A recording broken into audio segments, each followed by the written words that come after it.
a.m. Hurricane Beryl proves climate change is real. Listen to what the Honourable Mark Golding, leader of the PNP party in Jamaica, says on the subject. We need to transition our energy sources from fossil fuels to renewables. We will put renewed energy into transforming Jamaica's energy mix to produce more clean energy from renewables and reduce electricity costs, which are significantly higher now than when we left office. Solar panels, solar panels, solar panels. Jamaica's getting solar panels. The next PNP government will introduce a major program to assist households to regularize their electricity consumption.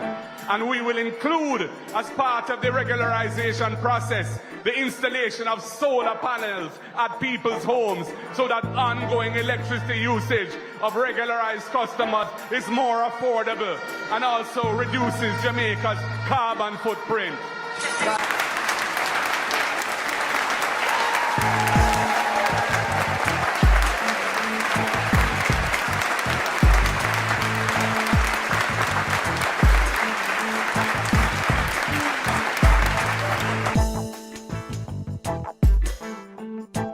On the 2nd of July, Hurricane Beryl became the earliest hurricane in history to reach Category 5 level in the Atlantic Ocean, battering the Caribbean and killing at least 6 people. And experts say that climate change is making it much more likely for extreme weather events like this to occur.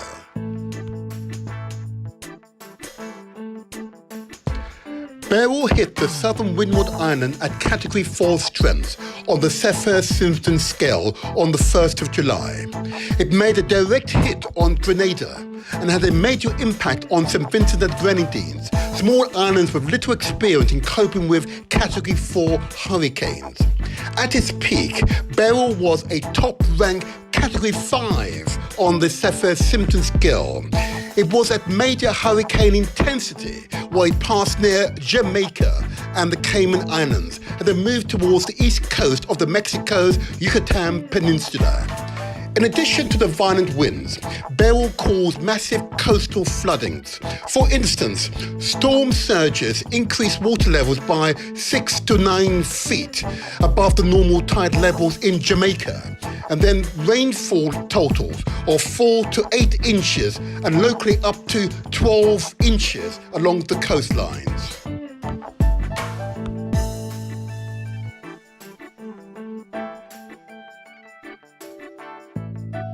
In Jamaica, Hurricane Beryl knocked out power to around 400,000 homes in Jamaica and destroyed several buildings. The parishes of St. Elizabeth and Manchester bore the brunt of the hurricane's ferocious winds. The impact of Hurricane Beryl on Jamaica.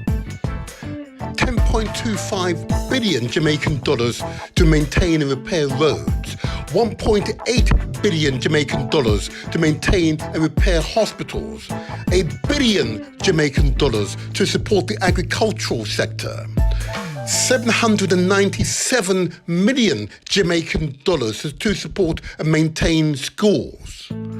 In total, 13.84 billion Jamaican dollars is the current estimation, and this figure is likely to increase. The People's National Party UK works closely with the People's National Party in Jamaica as an affiliate. It represents the PNP's political issues and policies, support their election nominations, promotes political education, engages in lobbying for Jamaica's independence, and participates, most importantly, in philanthropic and social activities. To contact PNP UK, you can email at disasterrelief@pnpuk.com or go to our website www.pnpuk.com.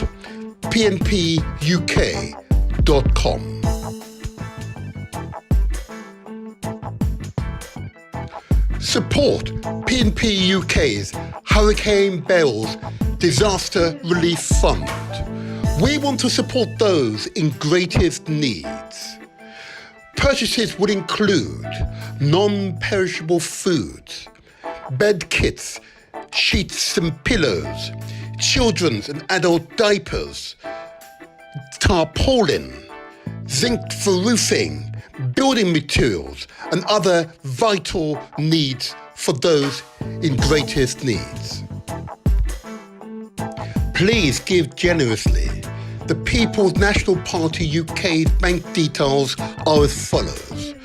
NatWest Bank, sort code 600802, account number 2986123.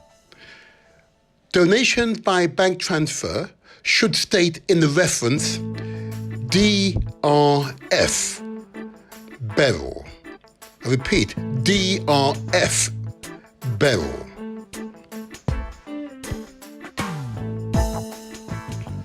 The Motivator Show. Success is ours for the taking.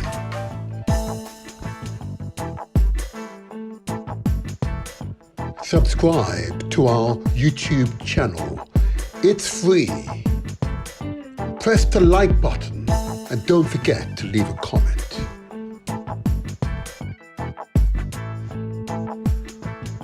Follow us on Facebook. Give us the thumbs up and share with your family and friends. We are also on Instagram and TikTok. Follow us there too.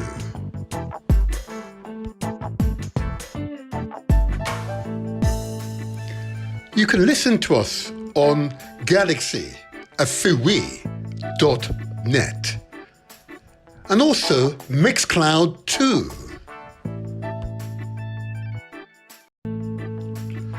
The Motivator Show. The internet's most inspirational podcast. Every Saturday morning from 8 to 10 a.m. Hurricane Beryl proves climate change is real. Listen to what the Honourable Mark Golding, leader of the PNP party in Jamaica, says on the subject. We need to transition our energy sources from fossil fuels to renewables. We will put renewed energy into transforming Jamaica's energy mix to produce more clean energy from renewables and reduce electricity costs, which are significantly higher now than when we left office. Solar panels, solar panels, solar panels. Jamaica's getting solar panels. The next PNP government will introduce a major program to assist households to regularize their electricity consumption. And we will include, as part of the regularization process, the installation of solar panels at people's homes so that ongoing electricity usage of regularized customers is more affordable and also reduces Jamaica's carbon footprint.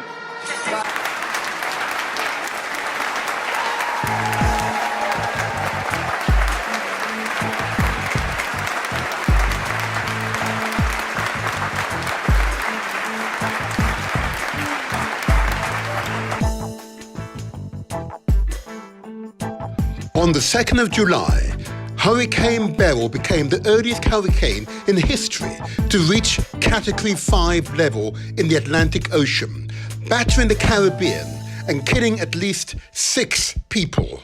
And experts say that climate change is making it much more likely for extreme weather events like this to occur.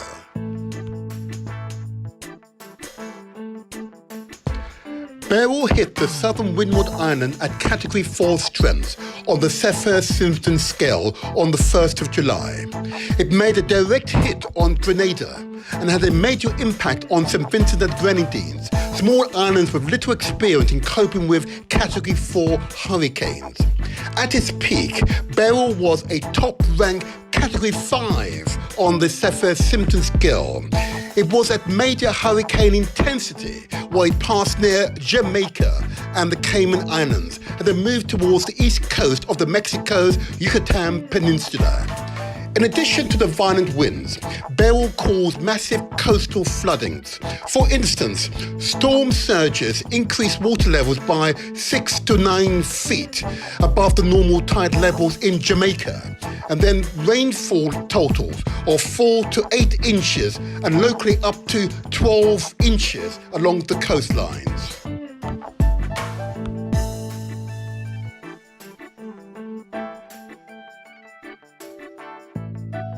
In Jamaica, Hurricane Beryl knocked out power to around 400,000 homes in Jamaica and destroyed several buildings. The parishes of St. Elizabeth and Manchester bore the brunt of the hurricane's ferocious winds. The impact of Hurricane Beryl on Jamaica. 10.25 billion Jamaican dollars to maintain and repair roads, 1.8 billion Jamaican dollars to maintain and repair hospitals, $1 billion Jamaican dollars to support the agricultural sector, 797 million Jamaican dollars to support and maintain schools. In total, 13.84 billion Jamaican dollars is the current estimation, and this figure is likely to increase. The People's National Party UK works closely with the People's National Party in Jamaica as an affiliate. It represents the PNP's political issues and policies, support their election nominations, promote political education, engages in lobbying for Jamaica's independence, and participates, most importantly, in philanthropic and social activities. To contact PNP UK, you can email at disasterrelief@pnpuk.com or go to our website www.pnpuk.com.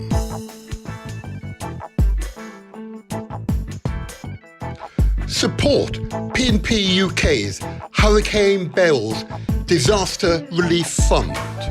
We want to support those in greatest needs.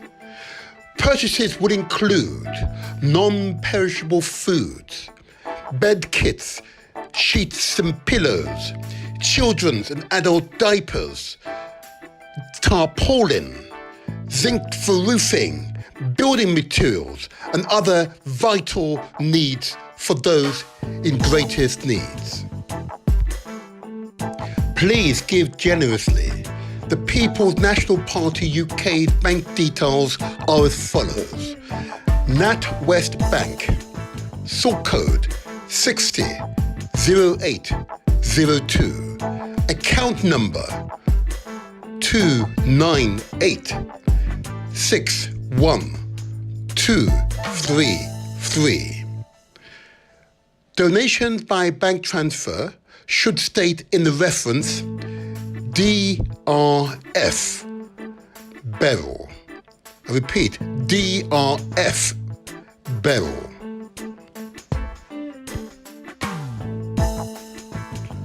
The Motivator Show. Success is ours for the taking.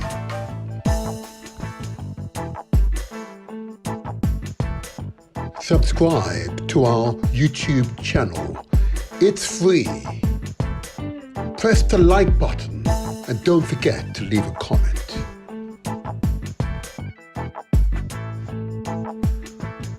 Follow us on Facebook.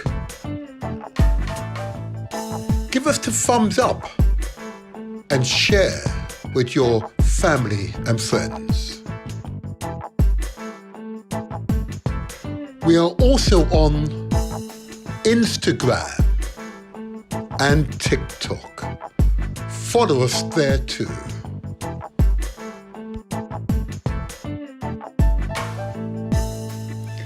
You can listen to us on galaxyafui.net and also Mixcloud too.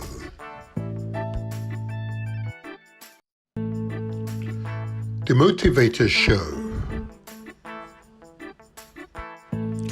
the internet's most inspirational podcast. Every Saturday morning from 8 to 10 a.m. Hurricane Beryl proves climate change is real. Listen to what the Honourable Mark Golding, leader of the PNP party in Jamaica, says on the subject. We need to transition our energy sources from fossil fuels to renewables. We will put renewed energy into transforming Jamaica's energy mix to produce more clean energy from renewables and reduce electricity costs, which are significantly higher now than when we left office. Solar panels, solar panels, solar panels. Jamaica's getting solar panels. The next PNP government will introduce a major program to assist households to regularize their electricity consumption. And we will include, as part of the regularization process, the installation of solar panels at people's homes so that ongoing electricity usage of regularized customers is more affordable and also reduces Jamaica's carbon footprint.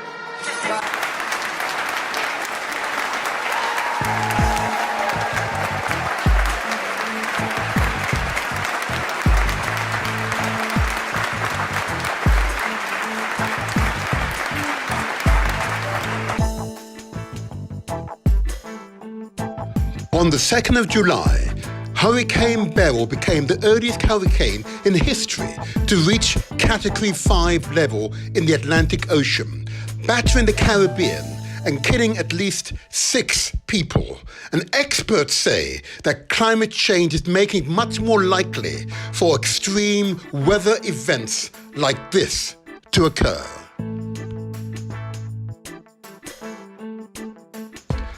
Beryl hit the southern Windward Island at Category 4 strength on the Saffir-Simpson scale on the 1st of July. It made a direct hit on Grenada and had a major impact on St. Vincent and Grenadines, small islands with little experience in coping with Category 4 hurricanes. At its peak, Beryl was a top-ranked Category 5 on the Saffir-Simpson scale. It was at major hurricane intensity while it passed near Jamaica and the Cayman Islands and then moved towards the east coast of the Mexico's Yucatan Peninsula. In addition to the violent winds, Beryl caused massive coastal floodings. For instance, storm surges increased water levels by 6 to 9 feet above the normal tide levels in Jamaica, and then rainfall totals of 4 to 8 inches and locally up to 12 inches along the coastlines.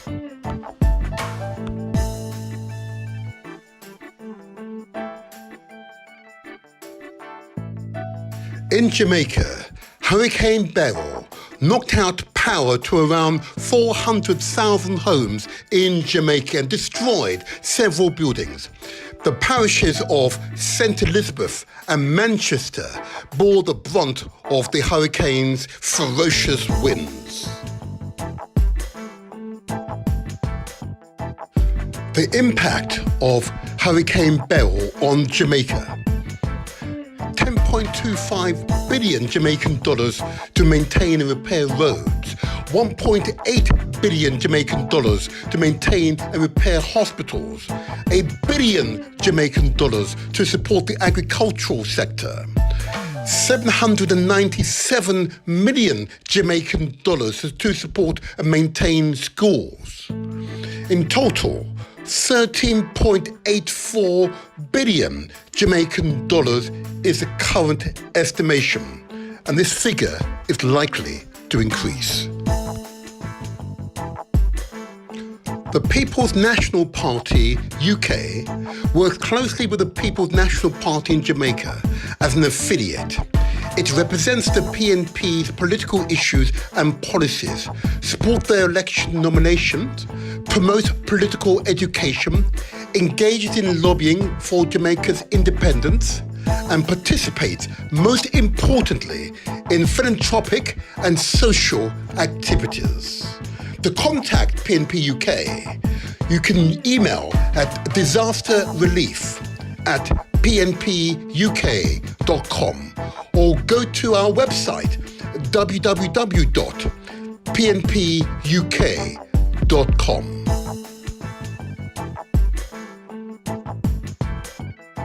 Support PNP UK's Hurricane Beryl's Disaster Relief Fund. We want to support those in greatest needs. Purchases would include non-perishable foods, bed kits, sheets and pillows, children's and adult diapers, tarpaulin, zinc for roofing, building materials, and other vital needs for those in greatest needs. Please give generously. The People's National Party UK's bank details are as follows. NatWest Bank, sort code 600802, account number 298612333. Donations by bank transfer should state in the reference DRF Beryl. I repeat, DRF Beryl.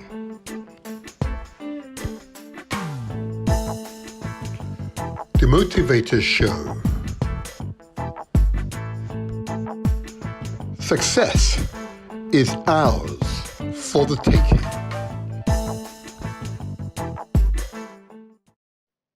I agree. Success is ours for the taking.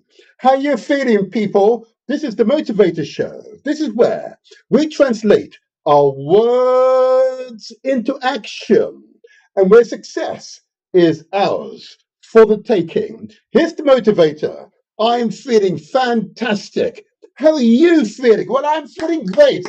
I'm going to say to you, I'm feeling great. This is going to be an inspirational transmission today, as it was on our last transmission. Wasn't that fantastic?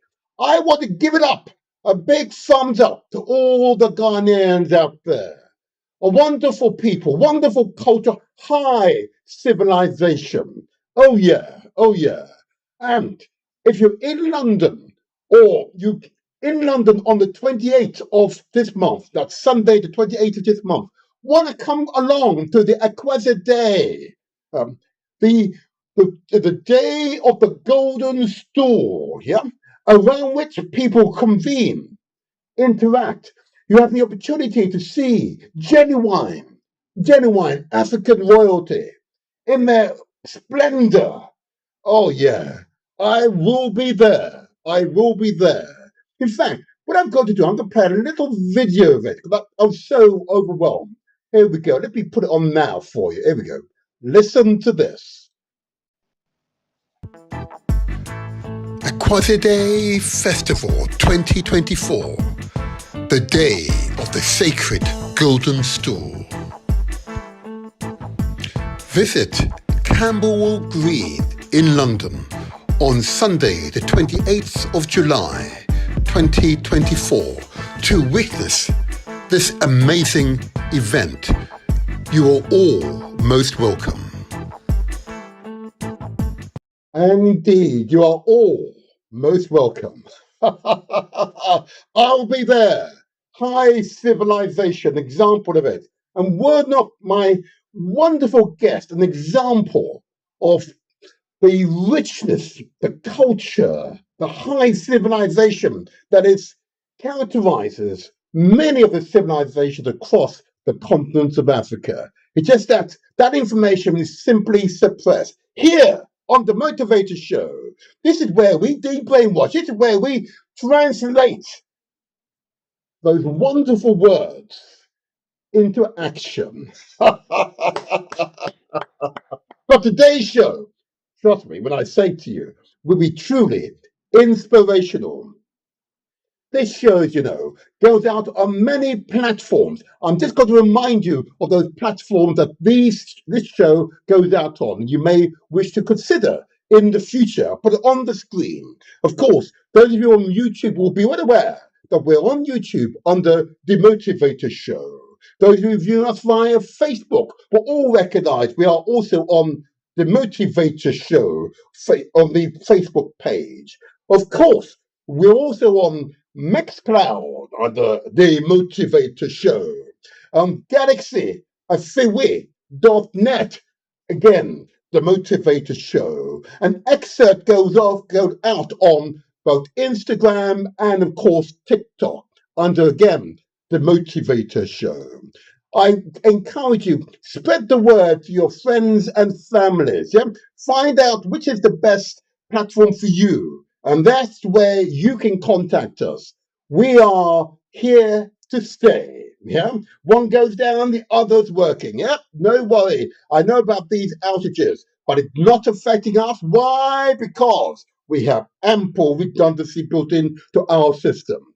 Long may that continue. The Motivator Show. This is where we translate our words into action, and where success is ours for the taking. You plan for success. It doesn't simply happen. Oh, yeah. But I will say, though, after that last transmission, I've received a series of interesting letters and invitations, both from Ghanaians and others who want to appear, an example of our culture and traditions, yeah? None of this nonsense we don't have. Oh, my gosh. What such a lie that is, huh? What such a lie that is. And those of us of the diaspora, we must seek out that which is ours. I say again, we must seek out that which is ours. Praise God. Praise Jah. Rastafari. Bless Ashun. Oh, yeah. Now then, let me move on to the next segment. The next segment, of course, is concerning our lives. Just for a few minutes, I want to talk about us, yeah, and what we need to maintain good health and prosperity. Just a few minutes. Many of you be aware that I am an elected official. I see the official figures, and they make for uncomfortable viewing, uncomfortable watching, okay? And it implies that we're not doing enough to ensure good health and prosperity for all, yeah? It is our responsibility to share information with our family, our friends, and our network. So we raise the conscious levels, and in doing so, we are able then to promote long life, good health, and prosperity. And for that reason alone, each transmission includes our lifestyle messages, which are very simple, straightforward messages, but of course, challenges many of our habits that we formed as children. Habits which would not be harmful if it wasn't habits that we involved in overconsumption, yeah? Without balancing that overconsumption with the necessity to treat our bodies right, to treat our minds right, so that our bodies and mind will take care of you, the whole, holistic, yeah? So you can live a long, healthy life. So just a few minutes, and I want you please to pay attention, It is so critical, and getting this wrong, I now feel real responsibility, having heard so many testimonies. I feel real responsibility that each transmission includes a few minutes on our lifestyle messages. Please do not turn away. I need you to pay attention. And here we go. There we go. The first message is a very simple and straight message. Here we go. I ask you to consider the amount of sugar and salt that you consume each day.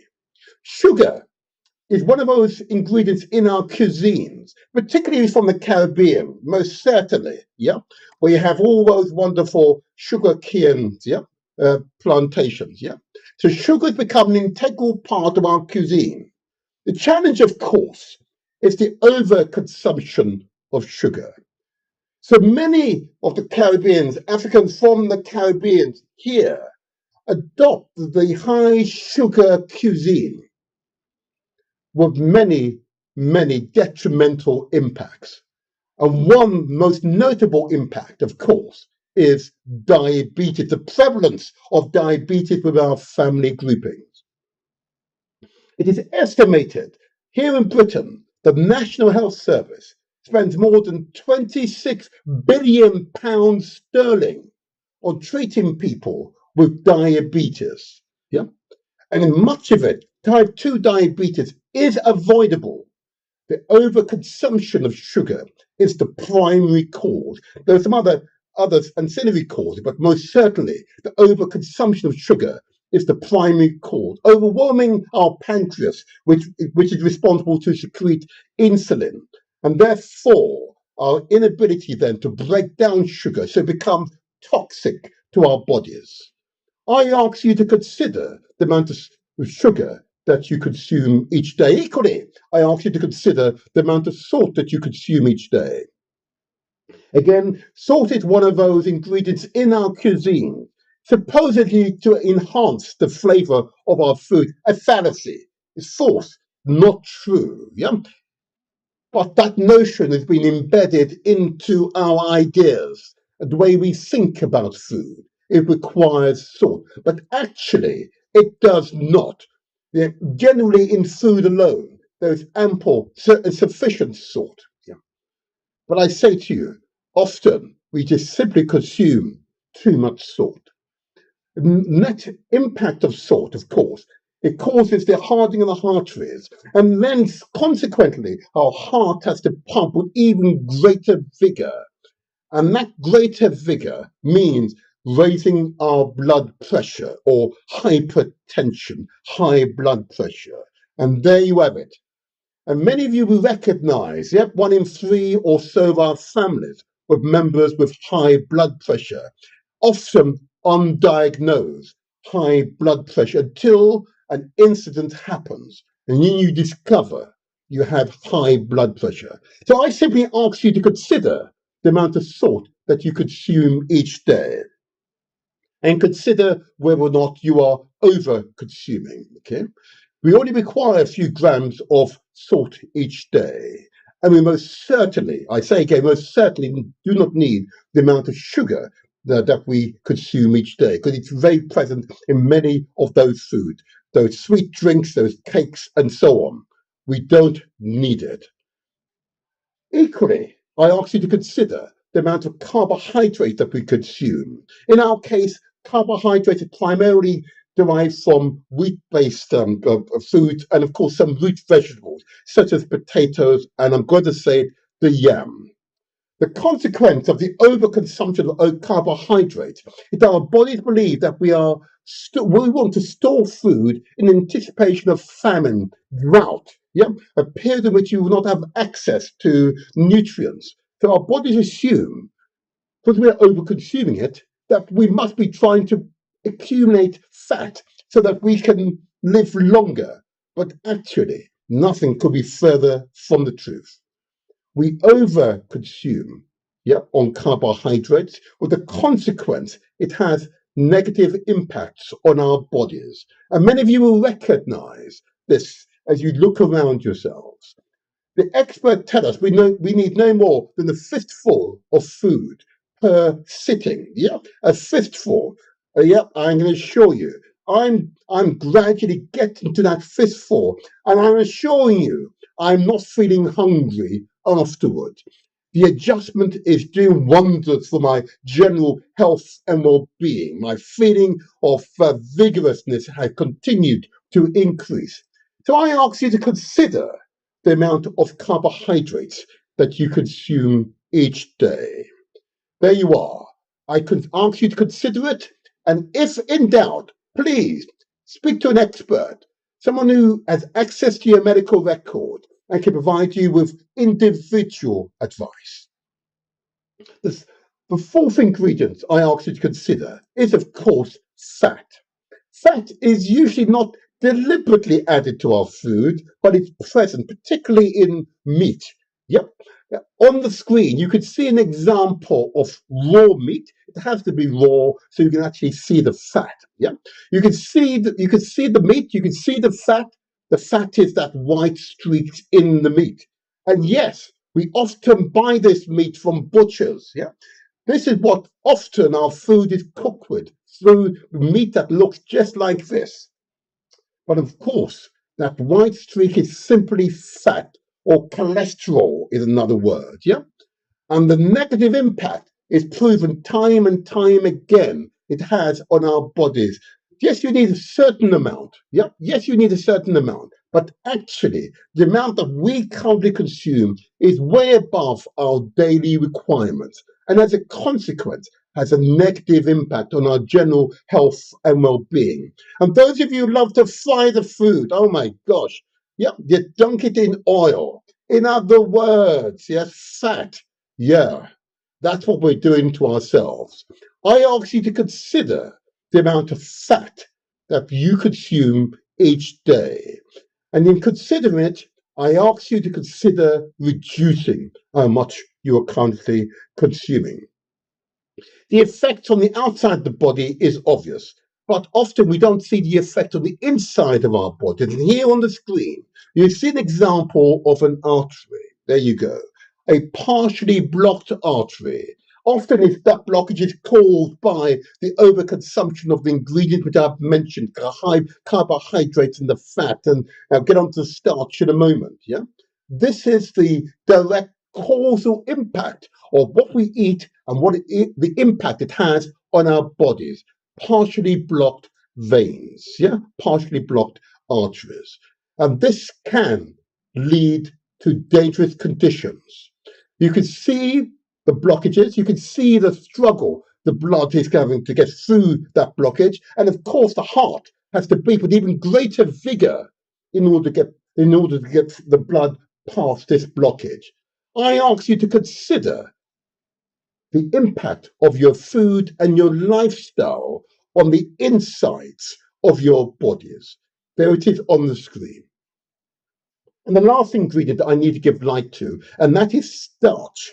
Starch is very present in many of our foods and our cuisines, particularly if we eat a lot of rice. Yeah, and there you have it. Rice is simply jam-packed full of starch. I say again, rice is jam-packed full of starch. You know, those of you from the Caribbean will recognize the eating of rice and peas. If you're from Jamaica, yeah, I can hear the Jamaicans now. Yes, the overconsumption can be harmful. And those of you from West Africa, I can hear you. The jollof rice, yes, I hear you. Yes, it's the overconsumption which is the challenge. No more than a fistful of food per sitting. The problem is we eat much, much more of that per sitting or throughout the day, and potentially has negative impacts on our bodies and general health and well-being. And you see on the right of my screen, you can see those pretty foods, those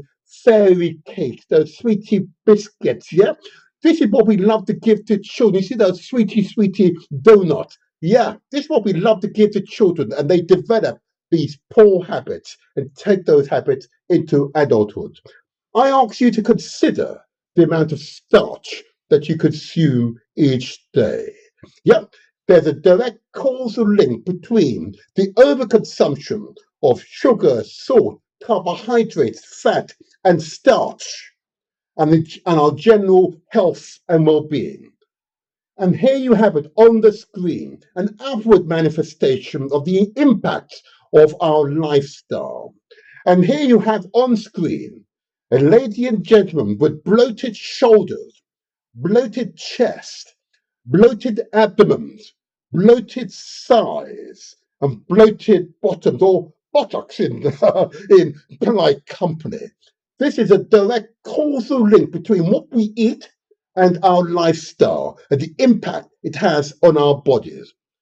I ask you to consider carefully how to avoid your body becoming like this. And if your body is like this, I know we're not here to shame you. We're not here to shame you. But we've got to help those of our members of our community who has bodies like that. It's only way in which we will make progress if we do this together. The experts recommend that we should eat far more fruits and vegetables, untainted fruits and vegetables, raw fruits and vegetables. So you see on the screen, you see the beetroot and the oranges, you see the grapes and the noriega, you see the avocado and the sweet corn, yep, you see the lemons, the bananas, you see the celery. Yeah, you see this beautiful food. Oh my gosh. You see the wonderful food. You see the onions, yeah? You see the pomegranates. This is what our bodies most crave. Yeah. You see the noriega. Yeah. That is what our bodies crave. You see the carrots and the cauliflower. This is what our bodies most crave. See the cucumber. Oh my gosh, I love the cucumber. Yes. This is what our bodies most crave. See the wonderful apples and the pineapples there, and the mangoes. This is what our bodies most crave. This is what our bodies can convert into flesh, into blood, into brains, into those things that make you feel better as a human being. The wonderful mushrooms, yeah? This is what our bodies most crave. Give your body what it needs. Give it what it needs, and the body will take care of you. This is the food for life. Yeah, you see the almond nuts there. This is the food for life. Yeah, you see the lemons. This is the food for life. Yeah, you see the milk. This is the food for life. You see the lettuce. This is the food for life. Yeah, you see the wonderful noriega. This is the food for life. This is what our bodies most crave. Cabbages. This is what our bodies most crave. And of course, many of you be aware that we are 70% water. And whilst the foods I've just described all contain ample amounts of water, it's always useful to top up. Which, depending upon your height and your mass, we need between 2 to 3 litres of water per day to keep us going, yet to keep appropriately topped up. Don't overdo it though, but we need water because we are 70% water. Yeah, it's important to be appropriately hydrated, and there are far too many members of the community who simply don't drink just plain, unadulterated water. Oh yeah, it's quite astonishing. But all that doesn't matter if you're not exercising. To exercise is life. I say again, to exercise is life. See the young lady with her weights. She's pumping those weights, pumping those weights. You can see her sweating. Yep, she's pumping those weights. You see the mature gentleman. He's got a big smile on his face. He's got his headphones in his ears, and he's running for life. He's enjoying the running. He can feel the energy flowing through his body. Yeah, that's what we need. See a young lady running up and down those stairs, and I can testify, running up and down those stairs, do that 20 times, and you feel your heart racing. Oh yeah, this is what our bodies most crave. This is a young man. He's doing his press up and down, he's bulging muscles, he's making sure he maintains that wonderful muscle tone. This is what our bodies most crave. Give your body what it needs, and it will take care of you. Give it what it needs, and it will take care of you. An essential part of who we are as human beings, to exercise, to work your body, to allow it to flex and to push, and to pull. This is what our bodies most crave. Do not deny your body what it needs to take care of you. And of course, many of you will recognize, as human beings, we must take care of our mental and spiritual health. Often when it comes to our mental health, there's uncertainty where to go. And often we do not seek out the professional advice that we need. And I always say to people, if you feel unable to do so, speak to whoever you most trust, you most respect, And I'm confident that person, they love and respect you, will enable you to access the professional advice, the professional treatment that you might require. It's important to take care of your mental health. And of course, as human beings, we are profoundly spiritual entities. It's important to take care of your spiritual health. And I urge you, I say again, I urge you to take care of your spiritual health. And in doing so, you take care of your general health and well-being. Taking responsibility for your health is an essential part of who we are as human beings. I commend this advice to you. And if in doubt, please ask questions. Ask questions, yes, ask questions. Never suffer in silence. All right, all right. And those of you who want to connect to the studio, okay, you can connect to the studio at any time. Particularly if you're on YouTube or Facebook, we have the chat facility, which is live right now. I say again, we have the chat facility, which is live right now. So if you want to communicate with me here in the studio, you can send your messages via YouTube or the Facebook chat facility, and I'll see your chat. And I see a greetings there, and I say that person, greetings to you. I'll send you a message in a few moments. But this show, it's intended to be inspirational, responsible, but inspirational, always inspirational. We are here to provide information that would otherwise not be accessible in the format that we presented to you. And often, of course, we rely upon the big media companies to give us information, yeah? And they do quite a good job at it. The problem is that the information tends to be so-called first world centric. Yeah. When reporting other parts of the world, it's only when there's a catastrophe or some other event. Yeah. And also noting, of course, in reporting catastrophe, that's useful. The problem, of course, is those catastrophes here in the so-called West usually have a very short time period. Therefore, it's on for a day and forgotten. But the catastrophe, the impact of that catastrophe, yeah, it's felt by those communities for weeks, for months, and often for years thereafter.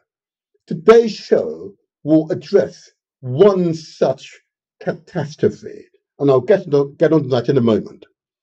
Before I go to the main theme for today's show, what I want to do is just give light to a few organizations who I recognize because they are engaged in sterling work in the community.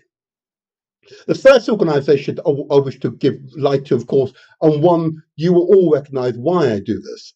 And that's, of course, to the National Association of Black Supplementary Schools website and led by the inspired Brother Near. If you want to find out where a Saturday school is located, or an after-school project is located, or some other cultural facility is located within the communities, yeah, particularly if you're of African and African Caribbean heritage, particularly so, yeah, go to this website, yeah, and there you should have a record of a facility that's within your neighborhood. And if it's not there, okay, you meet that facility, make sure that they are registered with the National Association of Black Supplementary School website, or the website address is www.nabss.org.uk. Or you can send an email to Brother Near on info@nabss.org.uk, or you can phone him if you're in the UK. It's 07958 348 558. I commend the National Association of Black Supplementary School and its wonderful efforts to ensure that where those facilities are grown by the community, they are known by the community.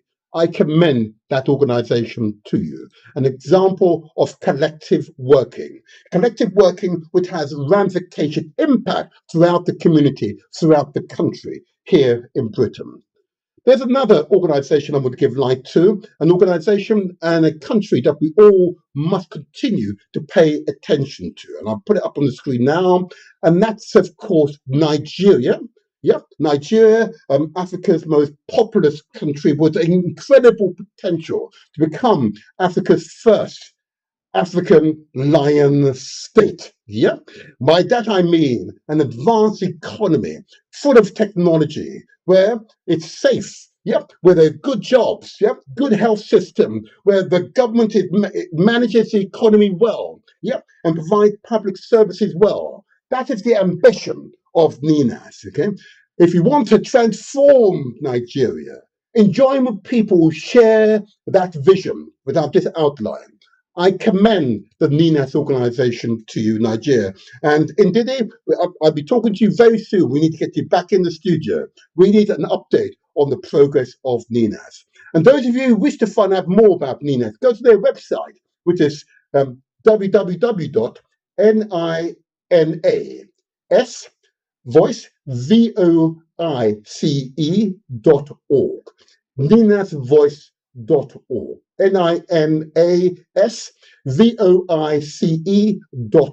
O-R-G. Or you can send an email at info@ninasvoice.org, or you can phone direct to the Secretariat on international code +234 912 1551. I commend the NINAS organization to you as seeking to create peace for all Nigerians so we can have prosperity for all. Long may their work continue. Oh yeah, that I can buy into. That I can definitely buy into.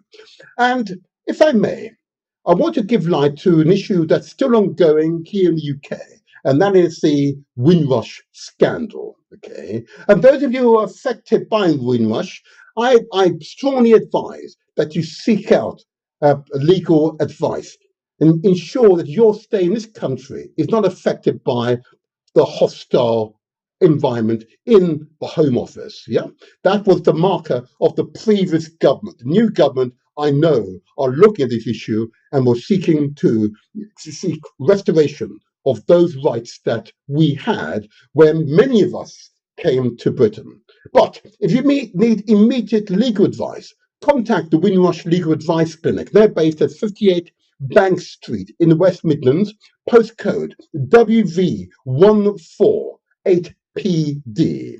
Of course, you can send an email to them at info@windrushlegaladviceclinic.com. As it sounds, there are no spaces between those words, info@windrushlegaladviceclinic.com. Or you can phone, and the telephone number direct is 01902 382 542.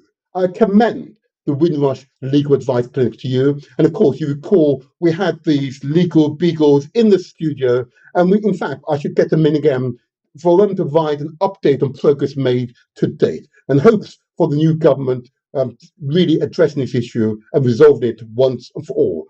And of course, a big shout out to Anthony Brown.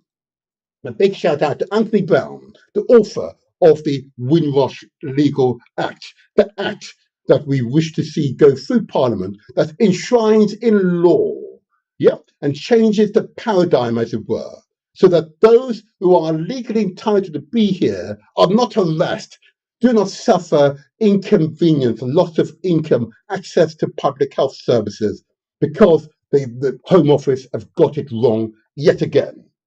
Oh yeah, we need change. We need change. So a big thumbs up to the Anthony Brown, the author of the Windrush Act, and all of you involved in the Windrush scandal and addressing and supporting those who are affected. I must get members of the Windrush National Organization here in the studio. If we are long overdue for an interview with yourselves as well. There you are. There you are. You can see the wonderful, yeah, I know, the wonderful fireworks coming out of my head in recognition and appreciation of your work. Long may you continue those great work. Long may you continue those great works. Now then, I think my last two announcements, I did want to now focus on a statement by Ndidi Ichiwa, my most regular guest, okay, a Nigerian woman who's a truly inspired person, okay. I'm just going to put up one of her sayings. Many sayings, her articles are inspirational. But I'm going to put up one of her articles for you. I just want you to read this. And it's talking about Nigeria, but it could actually be talking about many of our countries. And she says, given the state of Nigeria and Africa, I think people haven't yet made the mental link that they are responsible for the kind of existence they hand over to their children. I'm going to say it again because it's sometimes for some people just a little, it takes a while for it to sink in. Given the state of Nigeria, it could be Jamaica, it could be any country, but given the state of Nigeria, I think people haven't made the mental link that they are responsible for the kind of existence they hand over to their children. In other words, you are, audience, the change makers, You are the change makers. Oh, yeah. Oh, yeah. You get that? You are the change makers. And let me also give, lastly, another quote from another inspired African. Okay, I'm going to put this one on screen now. This is remembering Samora Machel. Okay, of course. Of all the things we have done, the most important, the one that history will record as the principal contribution of our generation, is that we understand how to turn armed struggle into a revolution. That we realize that it was essential to create a new mentality to build a new society. And that goes right across the continent, right across the Caribbean, right across the Caribbean, right across the continent of Africa. That is so true. That is so true. Samora Machel, former leader in Mozambique, a truly inspired African. Long may it continue. I've got a Marcus Garvey one coming up later on. Watch this space, watch this space. But those are inspired words, words we should pay attention. And they are the cornerstone of why these shows, these podcasts, these transmissions go out to you every Saturday. Every strong, as they say. You know, the leader of Galaxy, Afui.net, that is Nana Pakombabai, started Galaxy Radio more than 40 years ago, was an idea that he wanted to communicate on a platform that wasn't filtered through other people's filters, that was truly African-centric, that truly was information that we have digest, and our perspectives, our worldviews, is what's being transmitted to the populace. A truly inspired African. Long may Nana Pakombabai continue his great works. Long may he do so. Oh yeah, oh yeah. All righty, now it's time to focus on the subject for today's show. Today's show, we'll look at a storm that ravaged the Caribbean islands, and that is Hurricane Beryl, that became a Category 5 storm. Category 5 means it's extremely severe, dangerous to life and limbs, Oh yeah, you get it, extremely dangerous, with wind speeds at above 135 miles an hour. Extremely dangerous, A stone traveling at 135 miles an hour, if that hits you, that stone will hurt. But it was a larger object that is life-threatening. It can destroy a building, and it did. It can cause death, and it did. And the effects are being lived with by people right now across the Caribbean, and most certainly in Jamaica, and most certainly in the parishes of St. Elizabeth, and Manchester, are suffering the impact and the after effects of Hurricane Beryl, Category 5. So I'm going to invite my guest to join the live stream now. You've all got the links. And whilst you're doing that, I'm going to play a bit of the intro video, just so that those of you who didn't hear the intro video are now aware, of the impact of Hurricane Beryl. Listen to this and you'll find it extremely astonishing. Why it is not being reported every day here in Britain. Watch and listen. The Motivators Show. The internet's most inspirational podcast. Every Saturday morning from 8 to 10 a.m.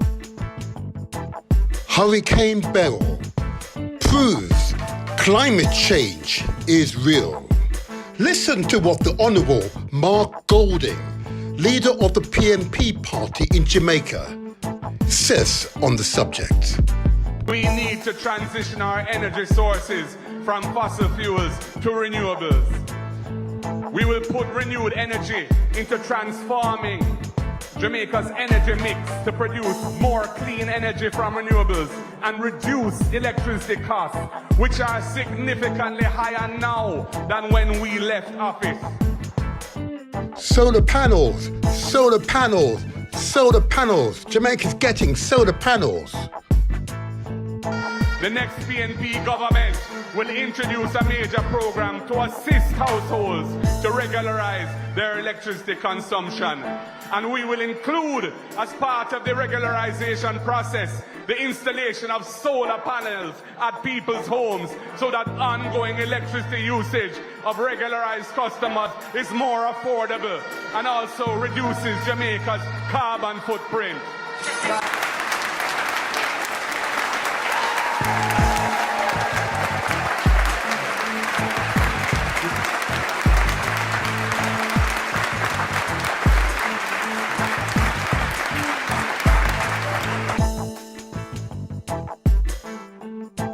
On the 2nd of July, Hurricane Beryl became the earliest hurricane in history to reach Category 5 level in the Atlantic Ocean, battering the Caribbean and killing at least 6 people.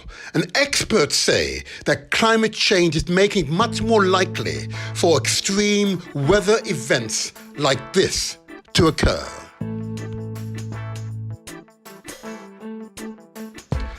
Beryl hit the southern Windward Island at Category 4 strength on the Saffir-Simpson scale on the 1st of July. It made a direct hit on Grenada and had a major impact on St. Vincent and Grenadines, small islands with little experience in coping with Category 4 hurricanes. At its peak, Beryl was a top-ranked Category 5 on the Saffir-Simpson scale. It was at major hurricane intensity where it passed near Jamaica and the Cayman Islands and then moved towards the east coast of the Mexico's Yucatan Peninsula. In addition to the violent winds, Beryl caused massive coastal floodings. For instance, storm surges increased water levels by 6 to 9 feet above the normal tide levels in Jamaica, and then rainfall totals of 4 to 8 inches and locally up to 12 inches along the coastlines.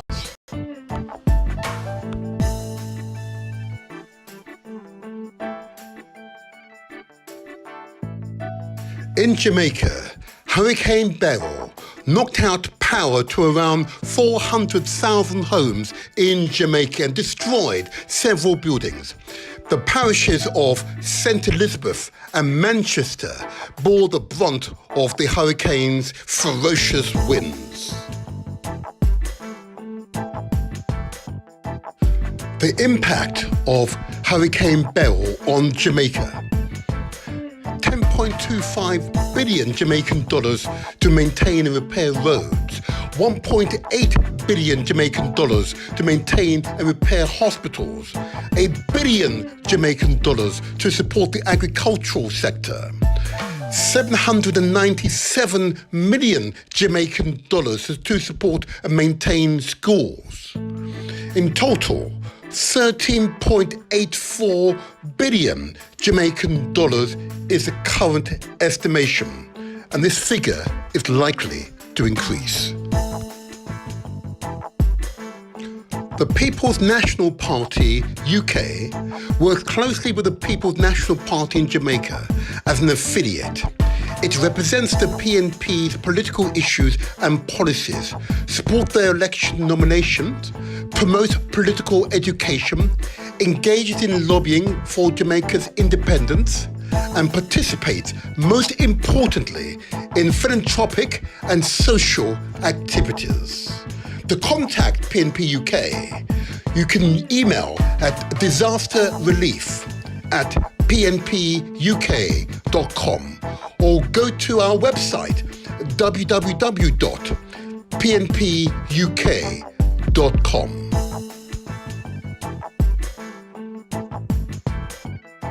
Support PNP UK's Hurricane Beryl's Disaster Relief Fund.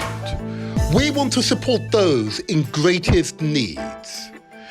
Purchases would include non-perishable foods, bed kits, sheets and pillows, children's and adult diapers, tarpaulin, zinc for roofing, building materials, and other vital needs for those in greatest needs. Please give generously. The People's National Party UK's bank details are as follows. NatWest Bank, sort code 600802, account number 298612333.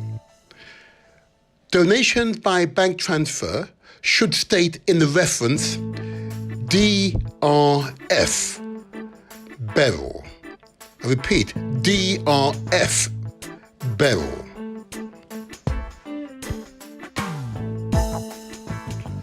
The Motivators Show. Success is ours for the taking. And there you have it, and it's so true. Success is ours for the taking. And as you know, I've got a clock, and I've got a timing, and you know, African time. I'm going to emphasize is the most precise time in the world. Hey, in the solar system, the galaxy. Oh yeah. But don't you worry. If you can always rely on those Africans who understand time and understand we're going to start on time. So there you have it. The PNP UK have now set up a disaster relief fund so we can relieve the burden, the pressures that many people in Jamaica and other parts of the Caribbean, but most certainly in Jamaica, are suffering, which is the after impacts of Hurricane Beryl. Now, I can see at least one of my contributors in the green room. I'm just waiting for a few others to accumulate there. Then we'll get the interview up and running. I need to get them all in there. If I get a few more in the green room, then I can have a further discussion with you. But what I'm struck by, just before I bring in my guest, what I'm struck by is how short a period the so-called international news corporations gave light to the impact of Beryl, a Category 5 hurricane. And why am I pausing? Because it is and was a Category 5 hurricane, but it occurred much earlier than might have been expected, which implied that the Atlantic Ocean is much warmer, much warmer than we realize. And as a result, it's directly impacting the upper atmosphere.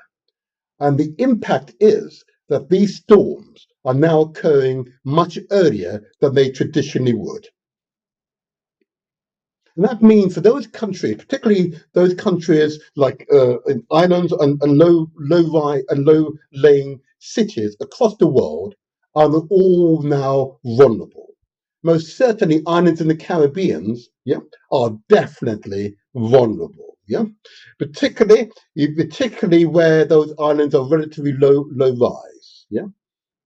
And most certainly, in the case of Jamaica, Wasn't the entire island that was affected, but those parts of the island which were affected are those which were nearer sea level.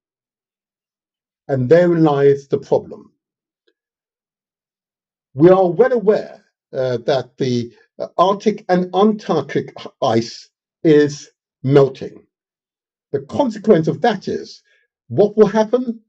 The consequence of that is water levels will rise, and therefore cities which are at sea level over the next 50 to 100 years, 200 years, are highly likely to find themselves underwater. And London is vulnerable. Let me say, I'm in London. London is vulnerable.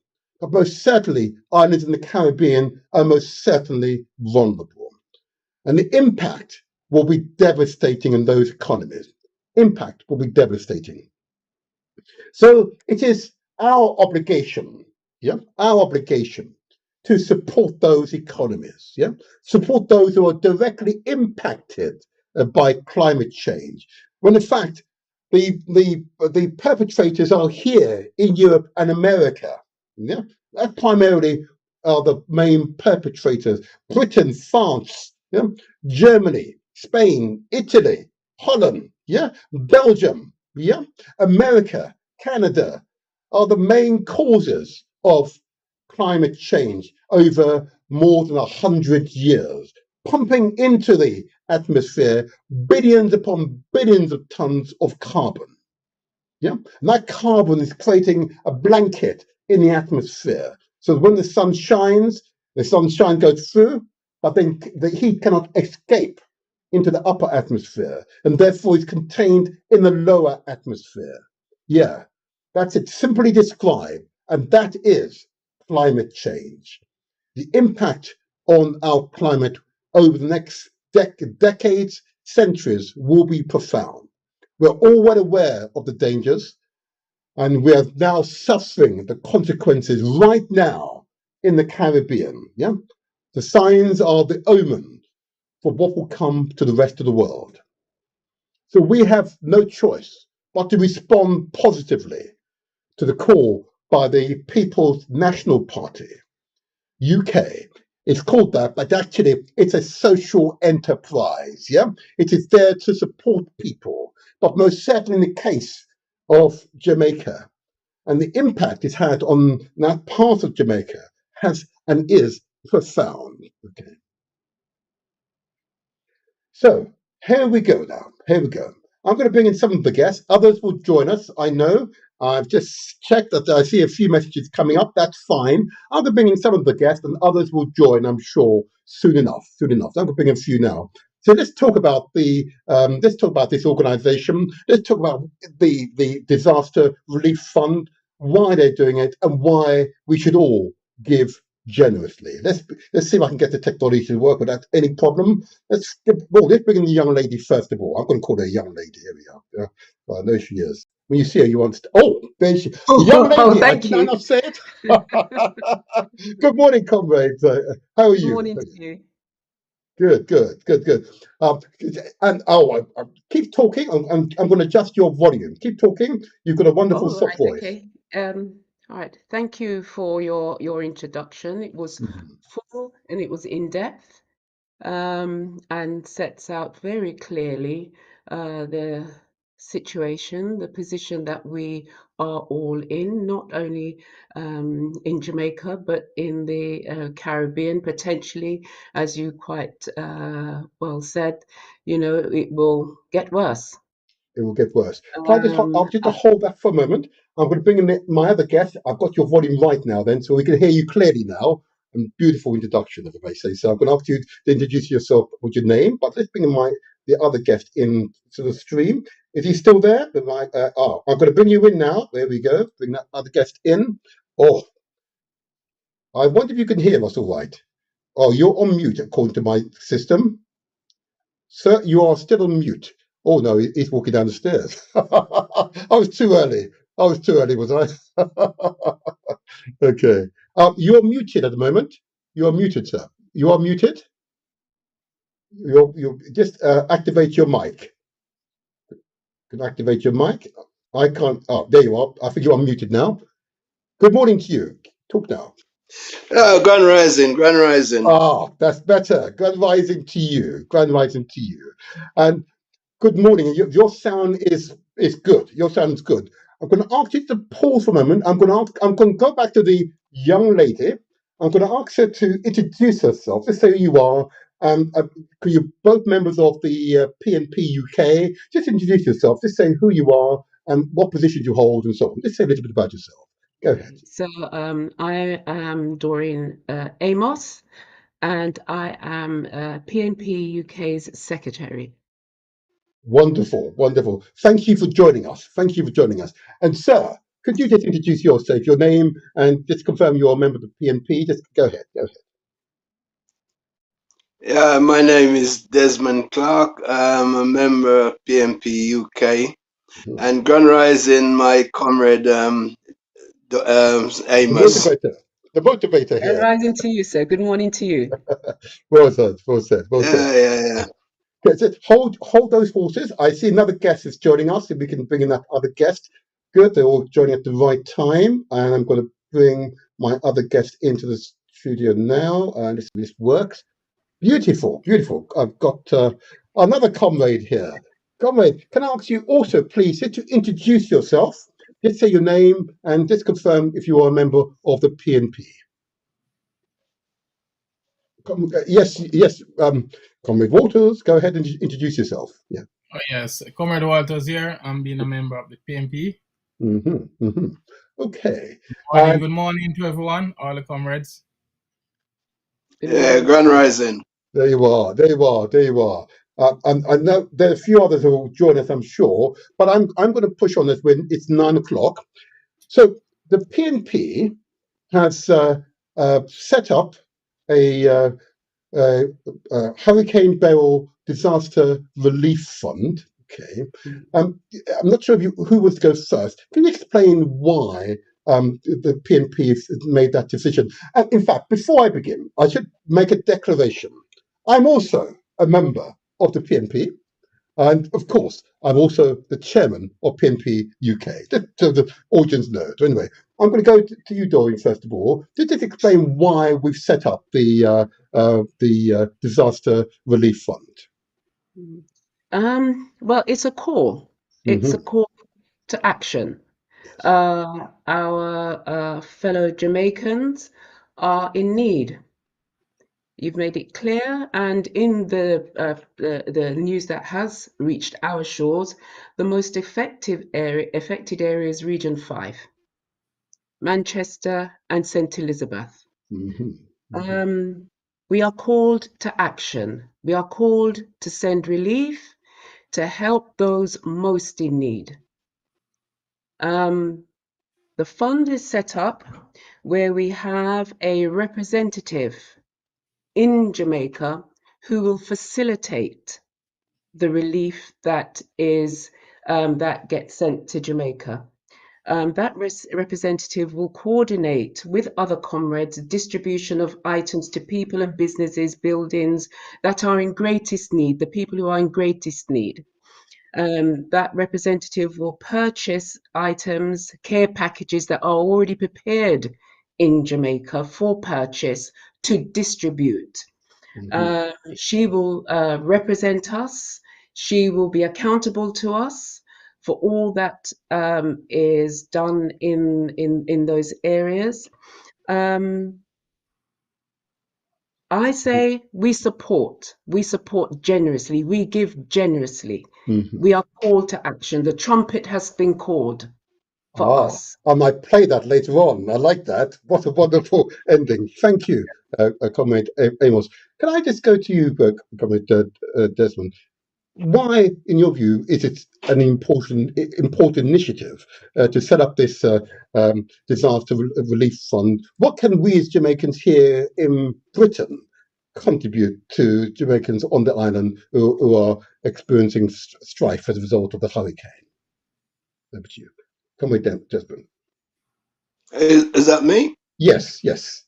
That's you? Oh, yes. Thank you. I have to congratulate the PNP for putting theory into practice.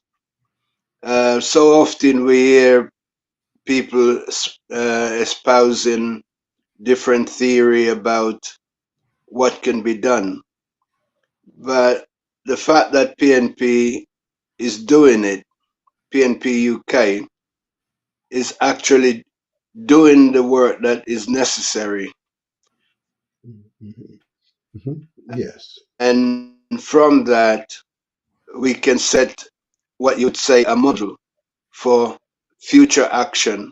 So, in supporting the PNP UK in their initiative, I think it is a great opportunity for people who have maybe lost a bit of connection from their sort of ancestral homeland in Jamaica.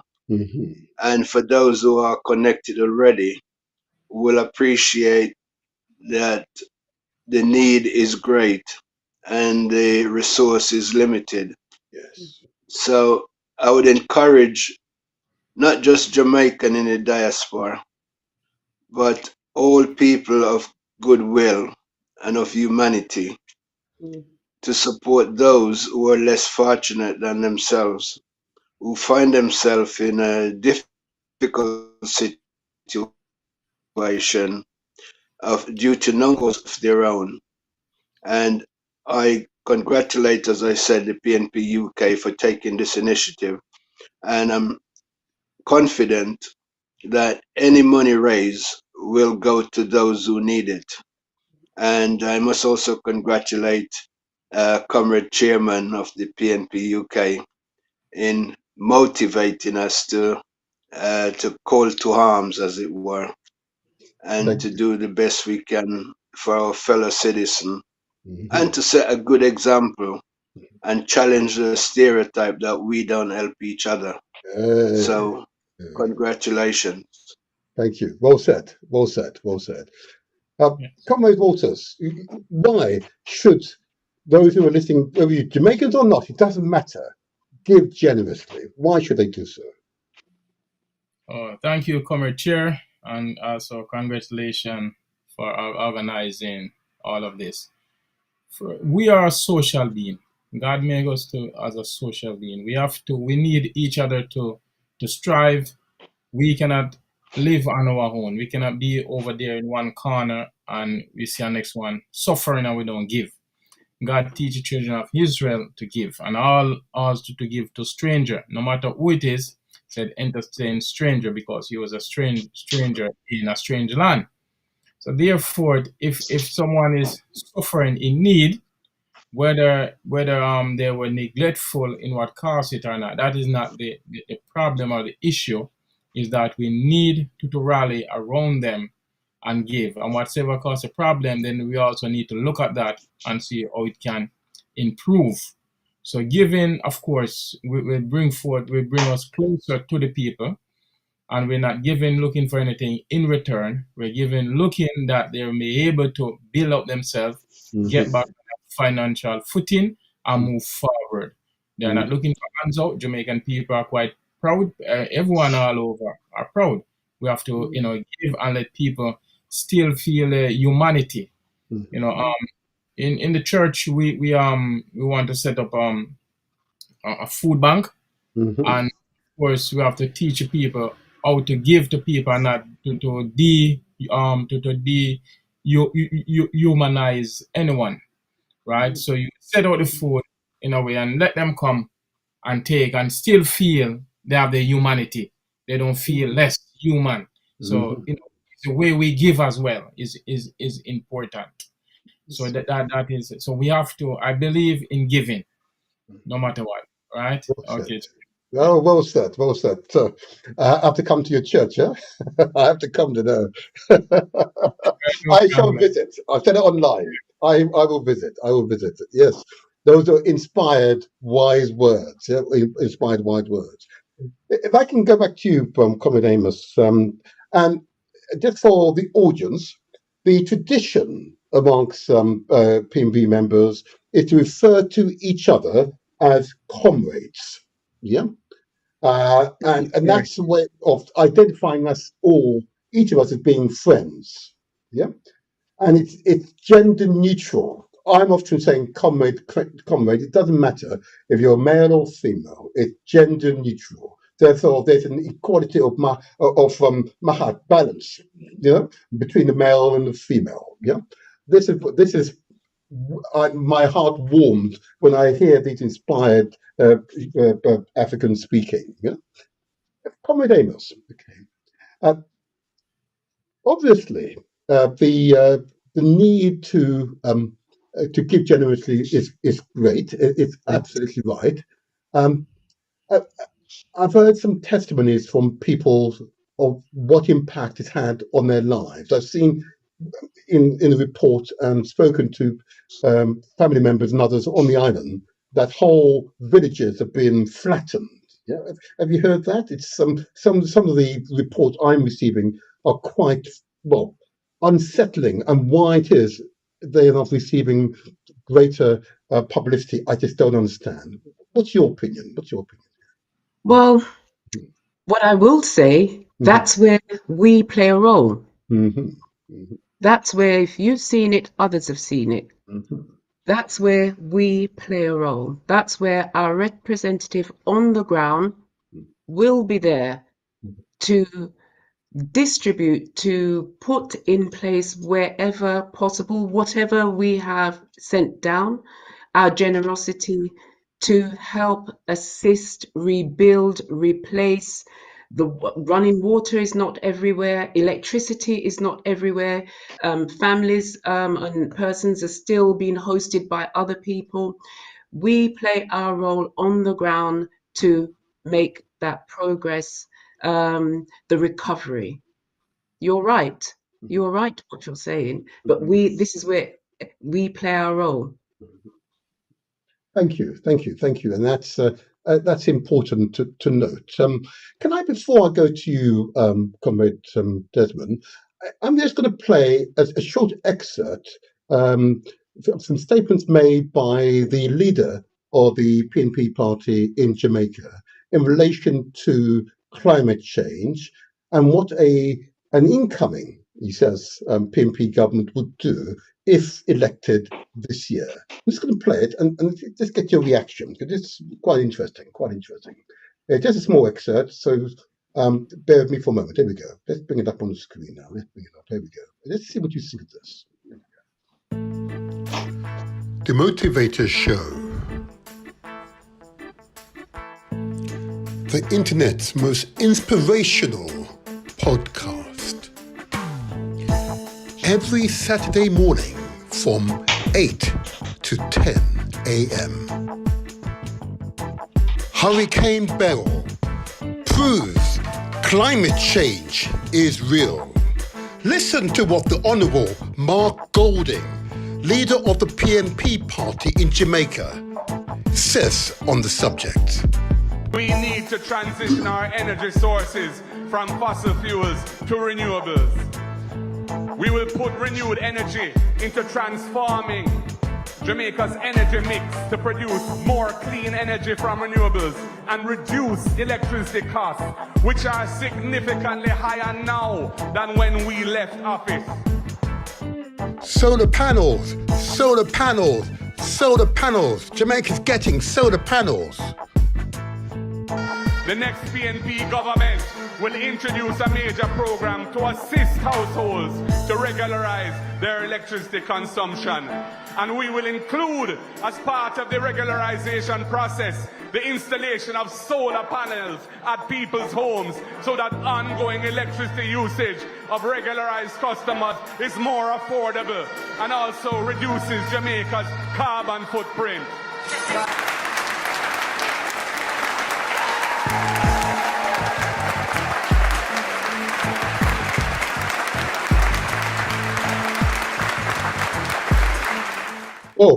Oh yeah, oh yeah. They were clapping to that. Yes, now that seems like common sense, huh? To encourage Jamaicans to have solar panels. Okay, that seems like common sense, to reduce our overall carbon footprint. Okay, it may not prevent the hurricanes, mind you. Okay, but what it does do, it means that Jamaicans are taking responsibility for their contribution to climate change by ensuring that as many homes as the next PNP government, if they're elected, can afford. Every home should be given a solar panel. What say you, Comrade Desmond? What say you? Yes, it is a challenge. Mhm. And the reason why I said it's a challenge, in Jamaica, there seems to be a lack of planning. And as the saying goes, if you don't plan, you plan to fail. Mhm. And sometimes, as politician, tends to look at the symptom and not the cause Mhm. or causes. Mhm. Now, in terms of solar energy, Mhm. there needs to be better planning of building structures, Yes. Yes. because the way that some people build their home in Jamaica would not be suitable for solar panel, Mhm. because they're not in any sort of uniform and recognizable way of constructing building that would facilitate Okay. Yes. and resist Yes. seasonal hurricane. Yes. Yes. Now, hurricane is a seasonal phenomenon in the Caribbean, and unfortunately, there doesn't seem to be much planning and preparation. There is some, Mhm. but we need to go back to the beginning and plan maybe 20, 25 years ahead. Yes. Yes. And politics doesn't seem to work on long term. It tends We to can be only hope short so. term Forgive solution, me, comrade. which then We can only creates more long term problem. Yes, I was going to say that maybe we can just hope that Yeah, so if the next PNP government gets in, that they will have this long-term vision. It's clearly stated at the last national conference the intentions of the next PNP government if elected. So we should applaud them for that. Yes, yeah. yes, I think so. I think so. Yeah, so Thank the you. program that I would Mhm. Yeah, go ahead. Yeah, sorry. go ahead. So where I would see the sort of organic development Hmm. is in educating our young people Hmm. in terms of technology, Hmm. because the technology is restricted mainly to more industrialized countries, Hmm. and they seems to benefit from any initiative that developing economies like Jamaica would benefit from. They tend to benefit more. Yes. So the gap between them and us is always the same. We Can I need to just say? develop just like we develop.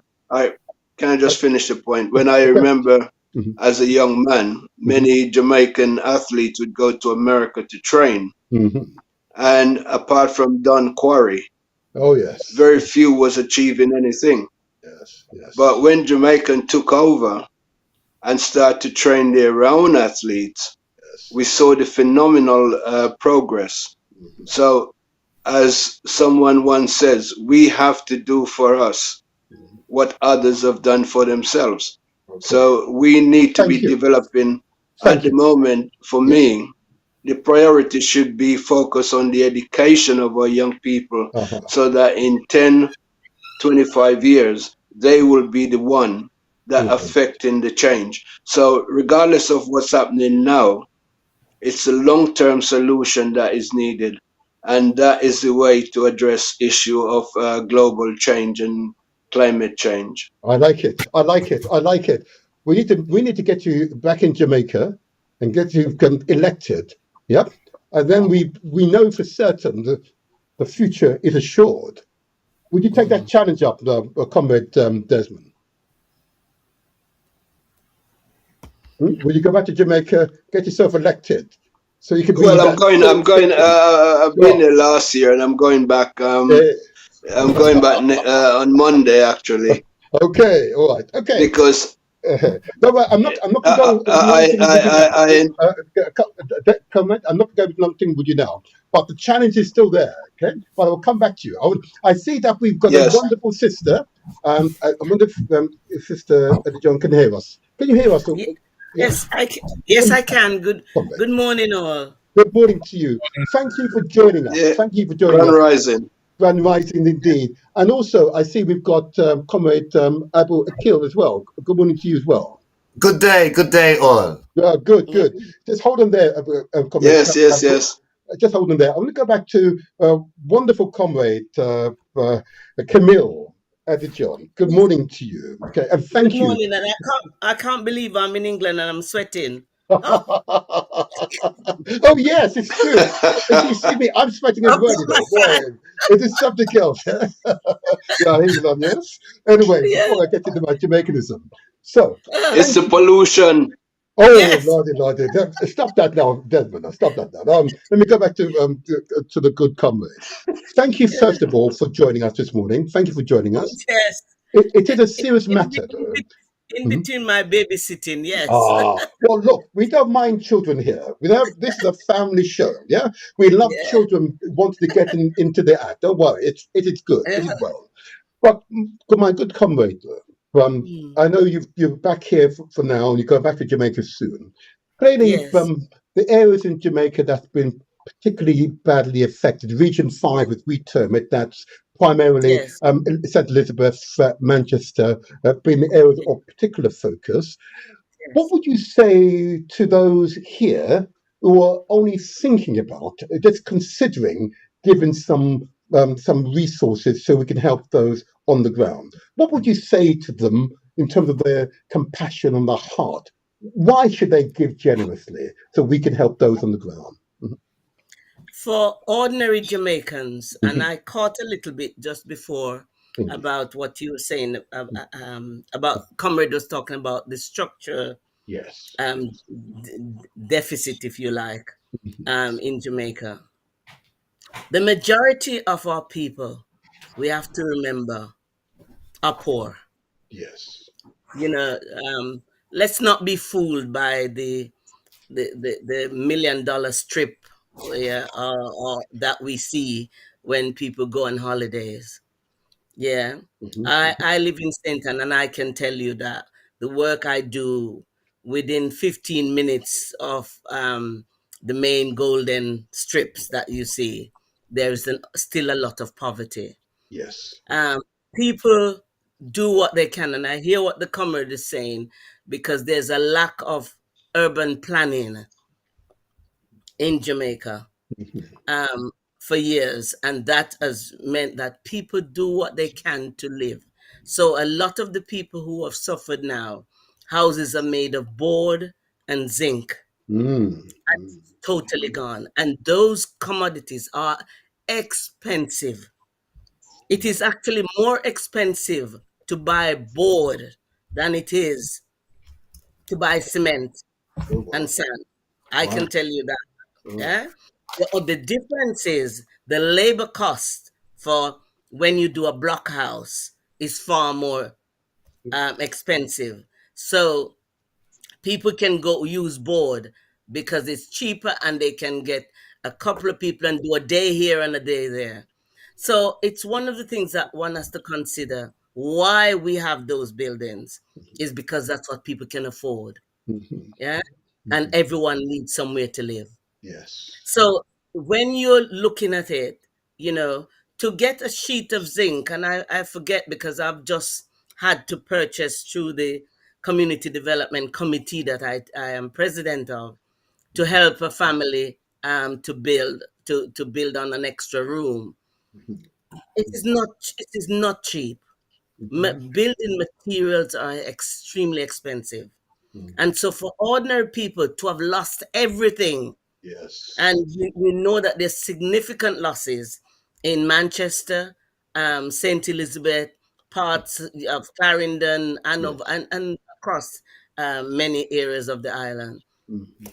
We ask people to consider, what it's like to get up one day Mhm. and the little that you have, which is not much, Mhm. is actually thrown away. And even for people who have got block houses, as we know in the Caribbean, um, you build a room, you build a bathroom, then in a couple of years' time, you add on another room. So you may go there and see a nice house, but it has taken 20 years Yeah.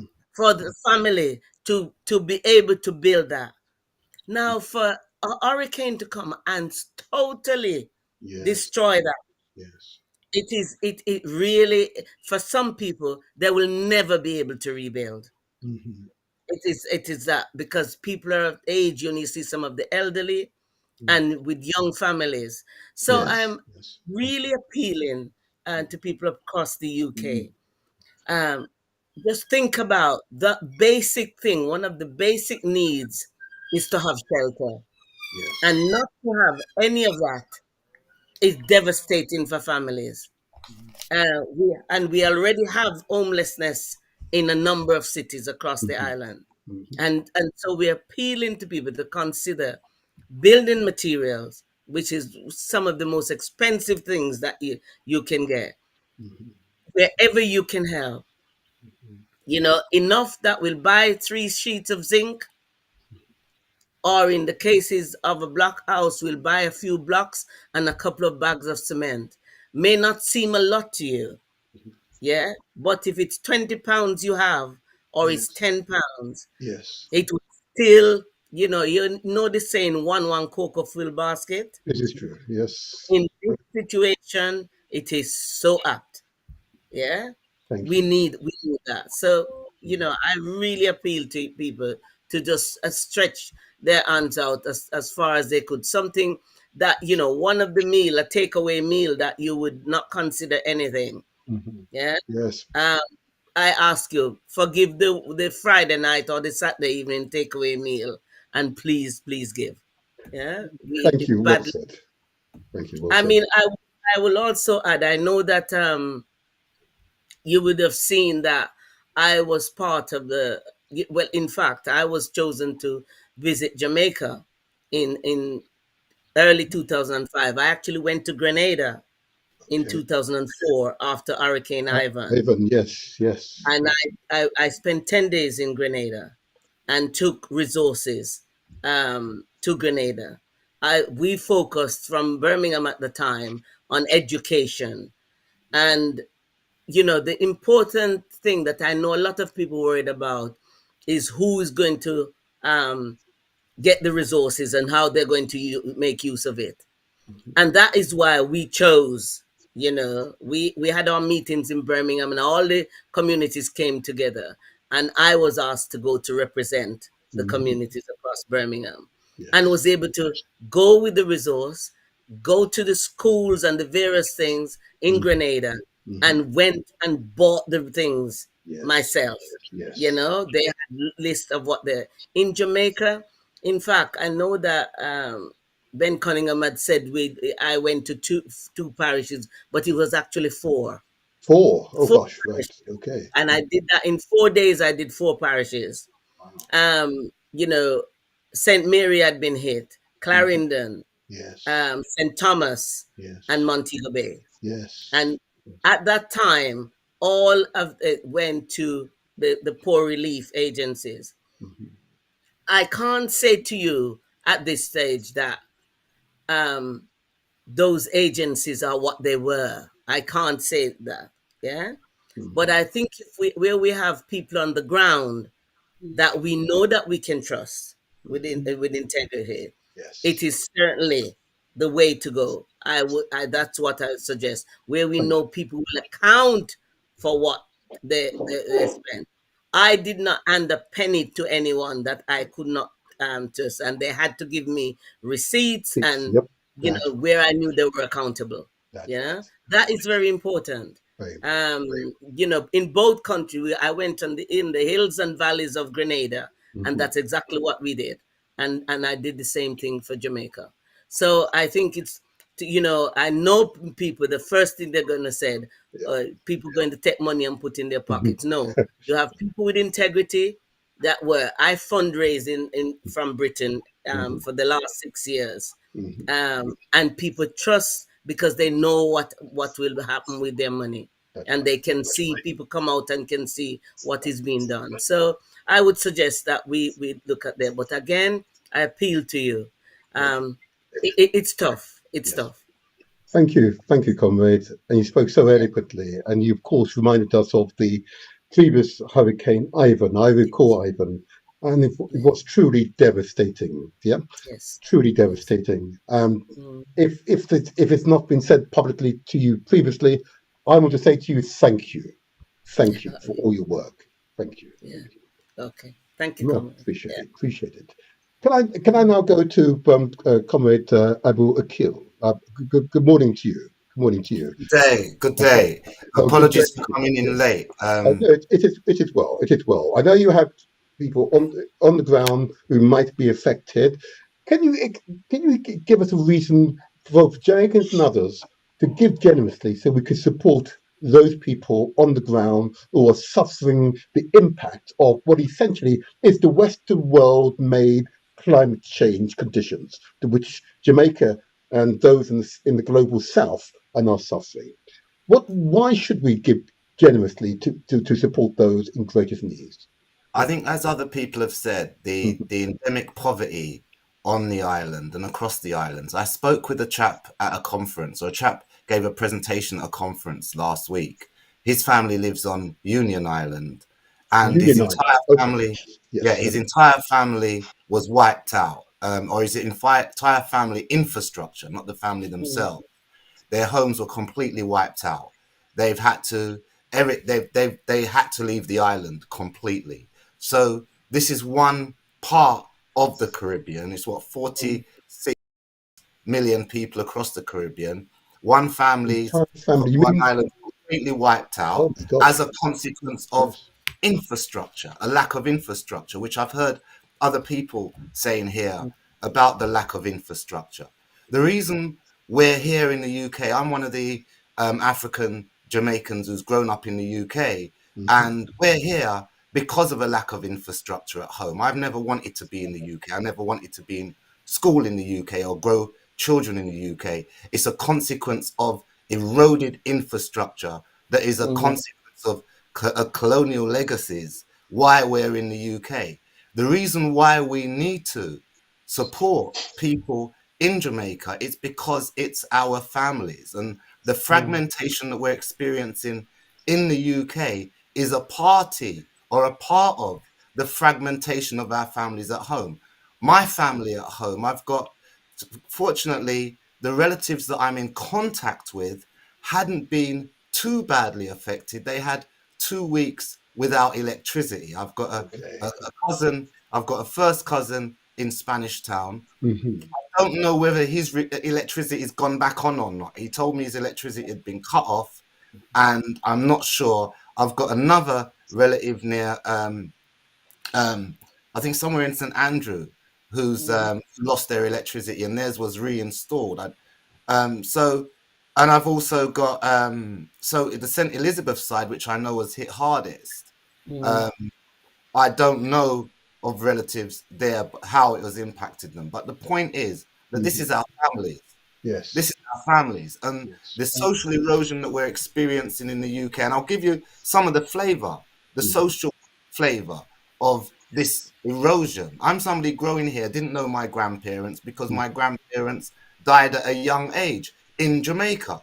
Yes. And so when you've got people who are living in foreign, right, because Hmm. that's how we relate to it, who Hmm. don't know their family at home, there's Mm. something about who they are and Yes. what Yeah. they need to do with their lives that is missing. And when Mm. you make these reconnections, you begin to reinstill in yourself a true sense of yourself. So Yes. I've come at this, I'm a reparations activist. This is where I've been engaging my spirit and energy for the past 30 odd years. And one of the key points, we agreed in Trinidad to a plan of action that focuses on acquiring one of the first points, and I'll be quiet now after saying this, but one of the first points is acquiring and nurturing in ourselves, our people and our governments, a deep knowledge of our history, especially making African and African Caribbean history compulsory in our schools and Yes. educational institutions. And this supporting people in our home, Mm. supporting people in our home, our own families. It's only 2.5 million people in the island. No, it's maybe 9 million or so in the diaspora, but there's 2.5 million people on the island. it's kind of strange that there should be people who are living in abject poverty with such a small population. Yes. So we do need to have a greater appreciation of who we are and our connection. We're all related. Such a small island. Yeah. Everybody in this hall is related. And if we can't look after you and our family, who we are dealing with, It's where we are, Yeah. I share. I certainly share some of what Comrade is saying. You know, about the importance of the connection, Yes. Comrade. Thank you. And thank you, Comrade Abril. You're always insightful. I have to pause and listen attentively because you get right to the nub of the issue. And if those of you who are listening are not now motivated to give generously, I don't know what is going to persuade you. Maybe I'll go to Comrade Waters, because he was very inspirational as well. This is the purpose of these podcasts, of course. Comrade Waters. Okay. Yes, thank you, Comrade Chair. Yes, it's not only about giving, but to see that the infrastructure, I was meditating on that, over from the time of the storm, what have happened, and this is not the first it have happened, and the comrade mentioned that the colonial infrastructure, but the colonial infrastructure, they were good, and they're still standing. The houses that withstand all of that withstand any hurricane is those from before independent up to, I would say, about in the mid 80s, where the then parish council break down, right, on the Sisiaga, and there was no inspector going out any longer to inspect building. That is where the trouble come in, right? Those people need to be reinstated in it, because I saw a mate of mine, a lady, she went down there, she's doing a property, and she showed the roof structure. And the timber, the span on the roof structure, the timber, I said, ask a builder mate up here, he building a house down there at a time. I said to him, what size are they using? He said they use down there for the roof 3x2 or 4x2. I said, they're mad. In this country, I mean, you cannot use on a 5x2 unless on a span over 2 meters. You cannot use a 5x2. The inspectors, you have to rip it down. Yes. You got to start from at least 6x2, 7x2. And they can't be no more than, say, 400 apart. And look at those in Jamaica, they're like 700 actually a meter apart. Come on. Yes. That is a disaster waiting to happen. Yeah. So the government need to put in place. And again, you got no hurricane strap on the building. If they don't sell them, that is easy made. Just put the strap, every timber need to strap onto the plate. Just cut up the timber, screw it and nail it to that timber and nail it to the plate, and make sure no air cannot, not here, no wind cannot get underneath it. Roof, they hang over a meter, the tail of the roof. There's no need for that. You're welcoming a storm to destroy your house. So the whole thing you need to put in place, and some new houses, they not even have the amount of zinc nail in it. I think maybe because of what Comrade Aljan have said, the material. Okay. But you can see clearly, but the whole houses that they were properly inspected, they're still standing. The storm can push them. From Gilbert coming up, they withstood so much storms, right? So we have to get to the point where inspectors are back on the job, create employment. Right, the council need to get them out there, train them properly, competently, even if they have to get some help from England, and get them there. Because when it comes to infrastructure, our market, for example, right, I research our market. It is being built the same 400 style, the building marketing, right? That was slavery, and it was done under slavery to build like the slave. It was a shelter they give them, and they put what they want to earn the money on the ground. It's still building the same way. There's no vision. The politicians them have no vision, and that's a problem. Yeah. And both parties are guilty of that. Yeah. Not going anywhere, right? Okay. Well, that's being fair.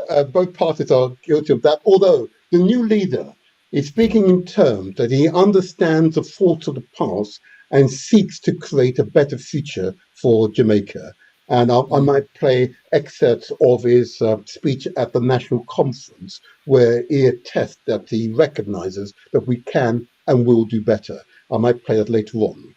I know that Comrade Amos has to go shortly, and we're grateful for the time that you spent with us. I know you have other duties, and we appreciate you, Secretary of PNPuk, a very important person. I have to tell you personally, incredibly reliable, and that's why we now have the disaster relief fund up and running.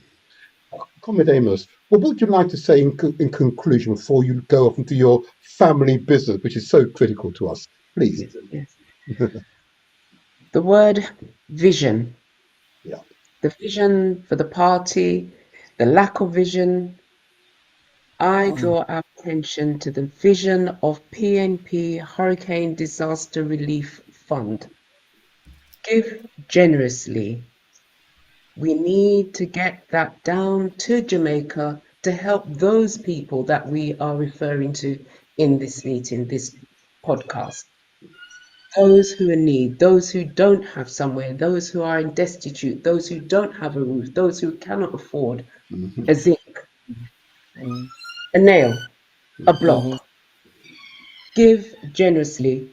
Comrade Adijon, you said that Friday takeaway, that Saturday takeaway, donate to us, give to us. That could go a long way to somebody in need in Jamaica at the moment.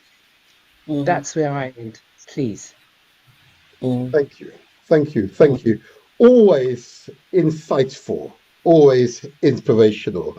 And we thank you, Comrade Amos, for all your work. Your work is a shining testimony to what we can do as a people if we think in terms of working together rather than doing things by ourselves. Working together always produces the results which are sustained results that last and respond to the test of time. They are robust and resilient. And working with you for a relatively short period, I have to tell you, I don't mind saying it publicly. Oh yeah. In fact, what I'm going to do here, because I laugh at this one, I'm going to do it for yours.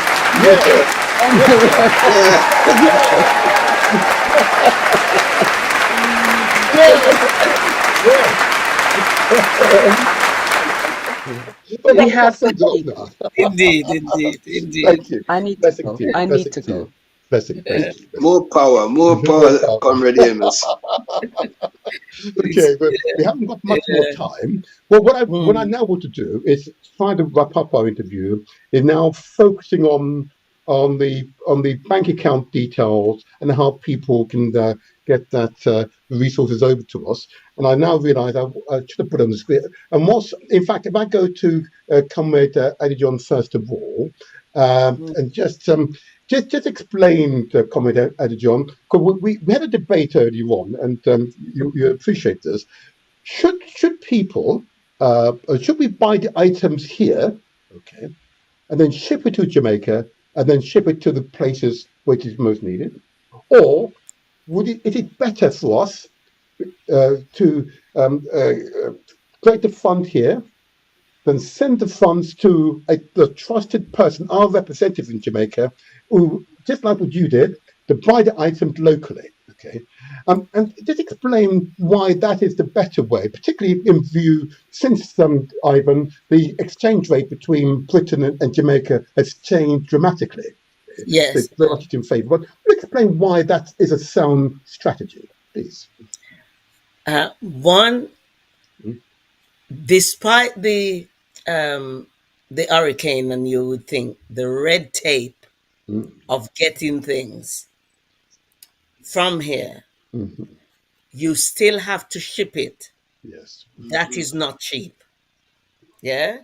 If you're going to send over crates and things like that, which is what it would have to go in, the shipping is very expensive. Yes. Yeah. Then you're going to have people, the whole logistics problem of getting it across the island to different places, uh, to be quite honest, it is a nightmare. Yeah. Yeah. Yeah. Yeah. Um, in all the things, and as I've said, I have been doing work for the last 6 years. People have sent me. I I accept. A lot of the people who send to me is know me, have known my work for 40 odd years in the UK.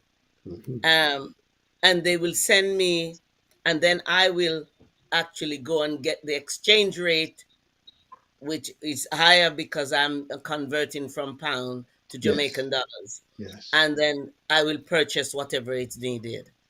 I suggest that that is the most efficient way. Hmm.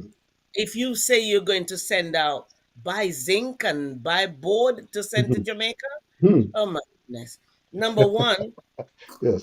if it's not a charity, Mm. a registered charity, and Mm. even if it's a registered charity, the only thing that they will not charge you then I think is the tax on it when it gets to the port. But Yes. that could take months and months. That's right. That's right. Yeah. That's right. Yes. Yes. And by the time in the next couple of months, if you do that, then you're coming up towards the Christmas time because it starts early with Hmm. shipments. Hmm. It's just not feasible at It's all. ridiculous. Yes. Yeah, yes. If Thank the you. funds go down, Mhm. people certainly know that I will link up with our representative in Jamaica, Brilliant. and Yes. Yes. so we'll constantly make sure we feedback what is happening and how things are being done. If you'd like me to do so, then it would we can work together and to make sure that it gets to where we want it to go. Then you can get the things locally Hmm. from the hardware. Yes. Yeah. Where Yes. then transportation, lot of the time, I will beg the hardware to say, all right, reduce the cost of the Hmm. transport. How Hmm. much you can give me on this, Hmm. in Hmm. terms of cut your margin a bit, man, because this is for that. You That's can right. do Yes. that type of negotiation. Yeah. Yeah. And to get the things to where we need it to be. But no, I would suggest do not look about buying anything here. Thank you. Yeah. Thank you for that. That's the affirmation we need because you have the Yeah. experience. And Yeah. I want to give a big shout out, if I may. She might be watching this, and that's our contact in Jamaica, Comrade Olivia Rose, a person of the highest integrity. I know you'll be meeting up with her. There's Yes. someone who's coordinating with us to ensure that what is purchased, she'll purchase on the ground for us to ensure that PNP UK labels are on those items so you know it's from us, okay? And she'll keep records, keep receipts and records of both the purchasers and those who are the beneficiaries as well. And much of that information will eventually appear on our website as evidence for those of you who have any doubt about our ability to deliver efficiently and respond efficiently to a disaster appeal campaign such as this, that will be the evidence. I'd only create. I'd only say this in Can I passing. Yes, of course. Yes, of course. um I don't know what other ways you consider doing Hmm. fundraising in the UK, Hmm. but I know that a lot of things are now done online, obviously. Yes. Yes. But I do wonder uh, if you would consider the old fashioned way. When we did Hurricane Ivan, Ah. what Yeah. we did in Birmingham, we got permission to be on the strip, which is Broad Street. If anybody know Broad Oh yes. Street in I know Broad Birmingham, is Street. where Yes. all the Yes. clubs were, and so on. Night, and we had permission to go there on a Saturday night Mm. with buckets, with the appeal, thing on pasted onto the buckets, and to collect money. And we had it also a couple of times to go in the city to do that. And we actually raised quite a lot of funds from the revelers who going to the clubs and so on. So it's worth thinking about that. You know, the hurricane has been widely published in the media, the British media. And I wonder if a group of people, you may be able to get some volunteers of integrity, of course, again, and do some fundraising that way.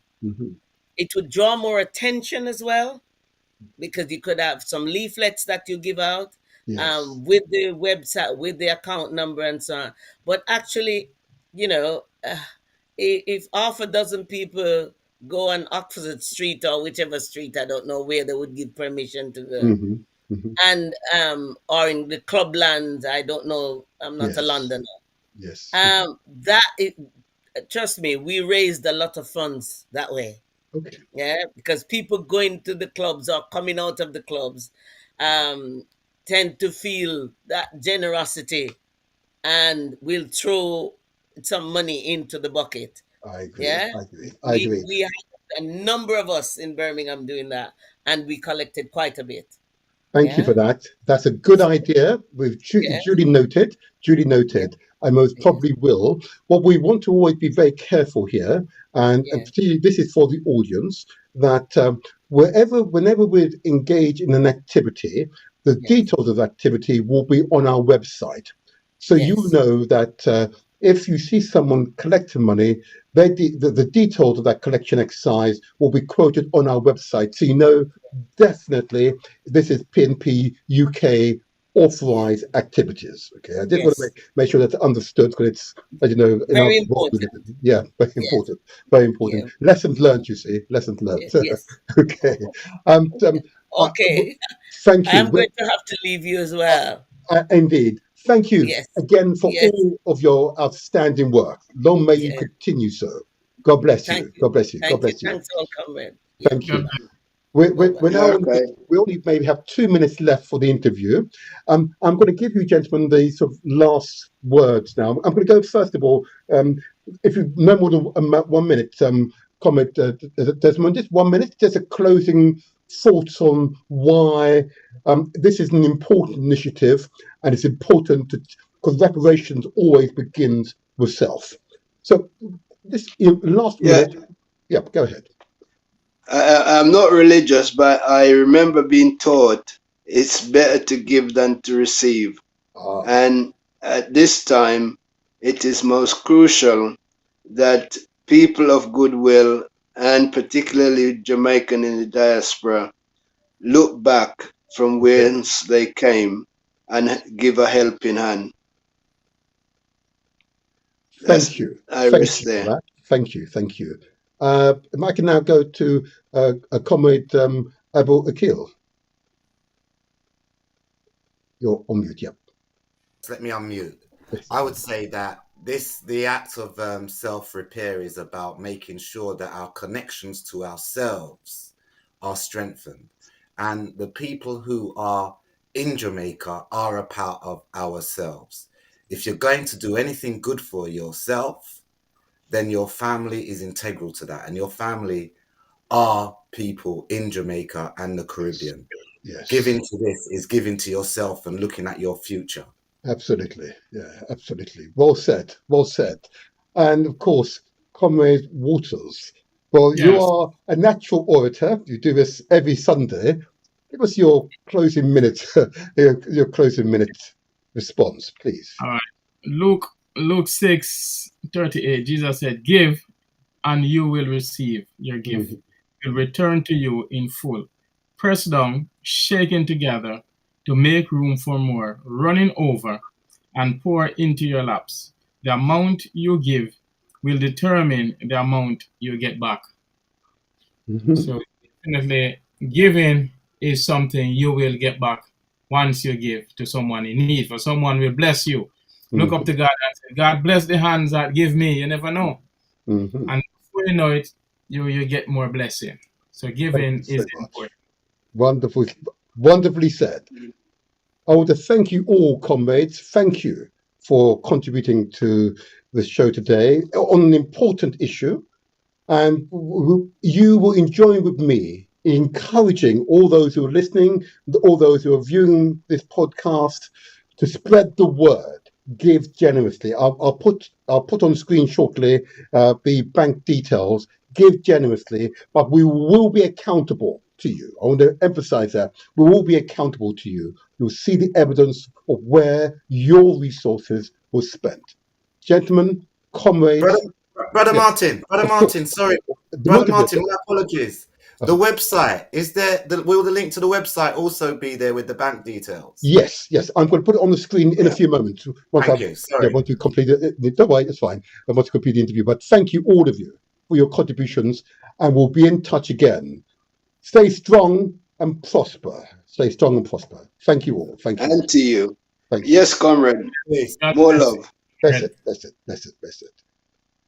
Wow, wasn't that something, huh? Wasn't that something? And that's an example of when you work together with common aim and common purpose, and you are clear that you are able to achieve whatever you wish to achieve. Okay, anything is possible. So there you are on the screen. These are the bank details for the People's National Party UK, which is a social organisation here in Britain. We bank with the NatWest Bank. The sort code is 600802. The account number, it's 2986123. And in the reference section, if you could include these words, or DRF Beryl, okay? Disaster Relief Fund, in other words, Beryl. DRF Beryl in the reference section of any transfer that you make. So repeat the bank details once more. So it's the People's National Party UK, which is a social enterprise, bank with NatWest Bank. The sort code is 600802, account number 2986123. Okay, and if you insert in the reference DRF Beryl, there you are. Now, if you wish to make contact with the People's National Party, you may wish to join. You can send a message to the organisation via this email address, and it is disasterrelief@pnpuk.com. I repeat, disasterrelief@pnpuk.com. Okay, that's the email address, or the website address is www.pnpuk.com. Repeat, website address is www.pnpuk.com.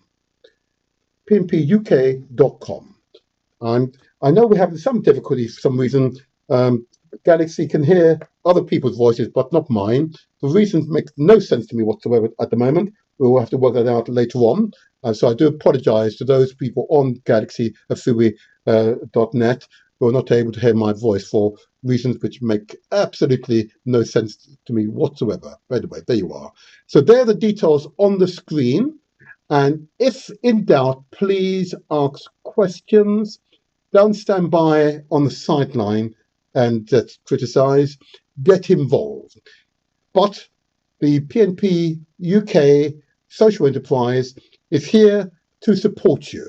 It's here to support you. You see the details on the screen. I've read them out. Please share the links with your family, friends, with your networks. It is vital that you do so. It is vital that you do so. It is vital that you do so.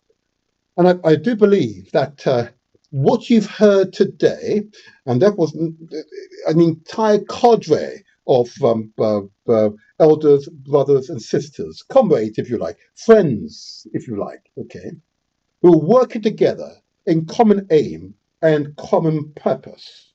And it does behoove us, in view of their commitments, to reciprocate appropriately. And it is so important that when hearing these efforts by ordinary people, okay, that we encourage them, we stimulate them, we ensure it happens, okay? And let's hope that the current government of Jamaica hears this transmission and responds appropriately, or indeed a future PNP government possibly will hear these messages and respond appropriately. You most certainly heard the words of Mark Golding, the PNP leader, okay, and its intent is clear and unmistakable.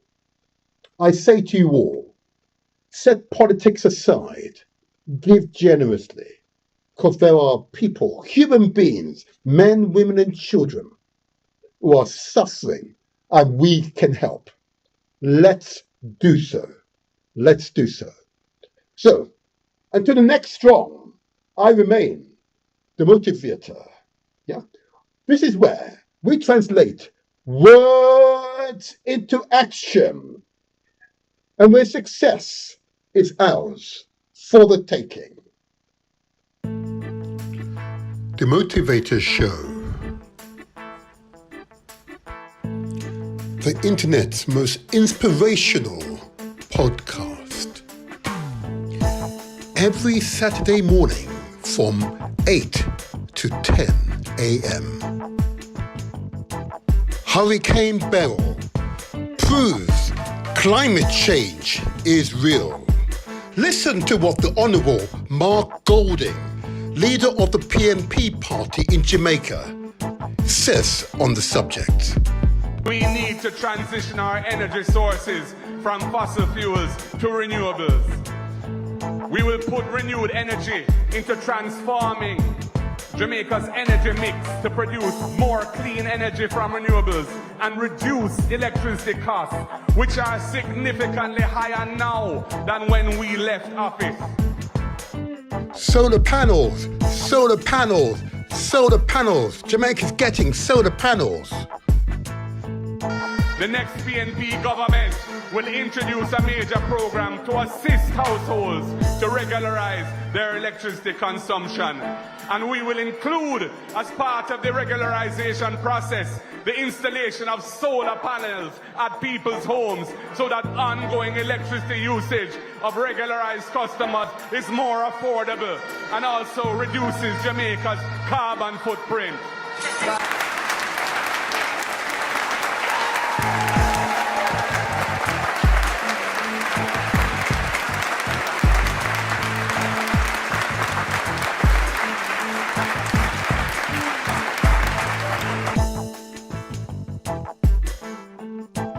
On the 2nd of July, Hurricane Beryl became the earliest hurricane in history to reach Category 5 level in the Atlantic Ocean, battering the Caribbean and killing at least 6 people.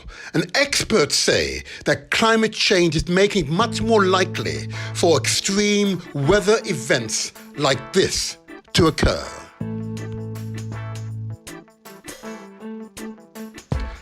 Beryl hit the southern Windward Island at Category 4 strength on the Saffir-Simpson scale on the 1st of July. It made a direct hit on Grenada and had a major impact on St. Vincent and Grenadines, small islands with little experience in coping with Category 4 hurricanes. At its peak, Beryl was a top-ranked Category 5 on the Saffir-Simpson scale. It was at major hurricane intensity where it passed near Jamaica and the Cayman Islands and then moved towards the east coast of the Mexico's Yucatan Peninsula. In addition to the violent winds, Beryl caused massive coastal floodings. For instance, storm surges increased water levels by 6 to 9 feet above the normal tide levels in Jamaica, and then rainfall totals of 4 to 8 inches and locally up to 12 inches along the coastlines.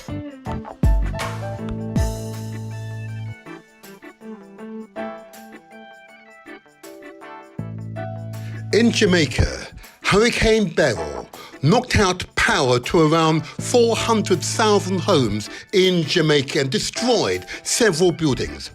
The parishes of St. Elizabeth and Manchester bore the brunt of the hurricane's ferocious winds.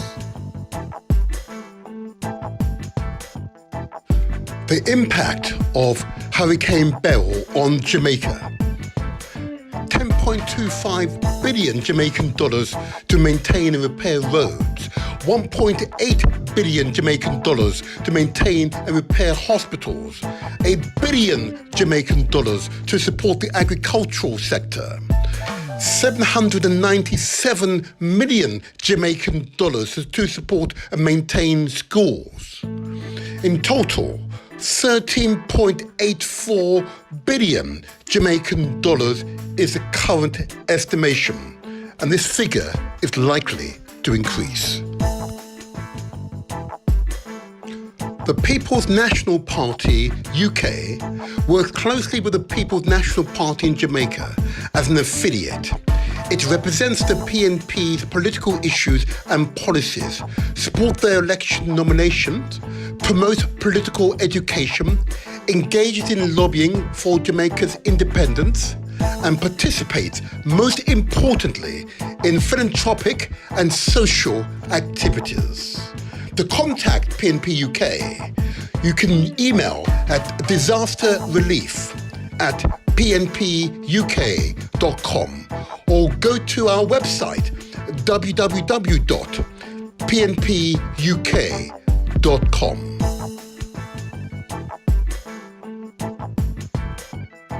Support PNP UK's Hurricane Beryl's Disaster Relief Fund. We want to support those in greatest needs.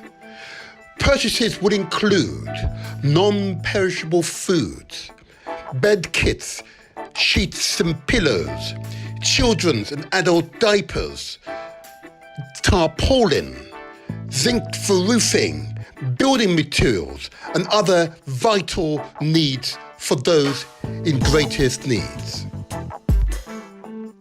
Please give generously.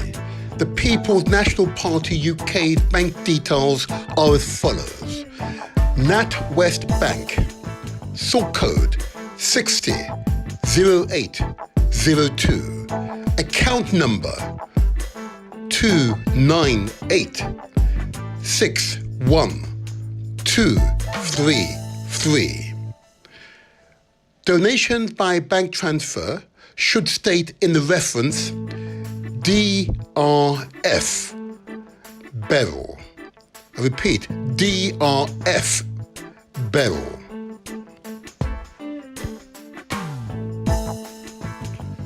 The Motivator Show. Success is ours for the taking.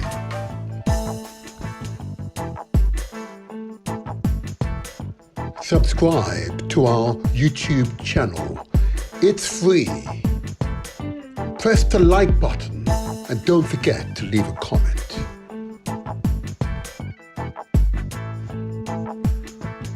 Follow us on Facebook. Give us the thumbs up and share with your family and friends. We are also on Instagram and TikTok. Follow us there too.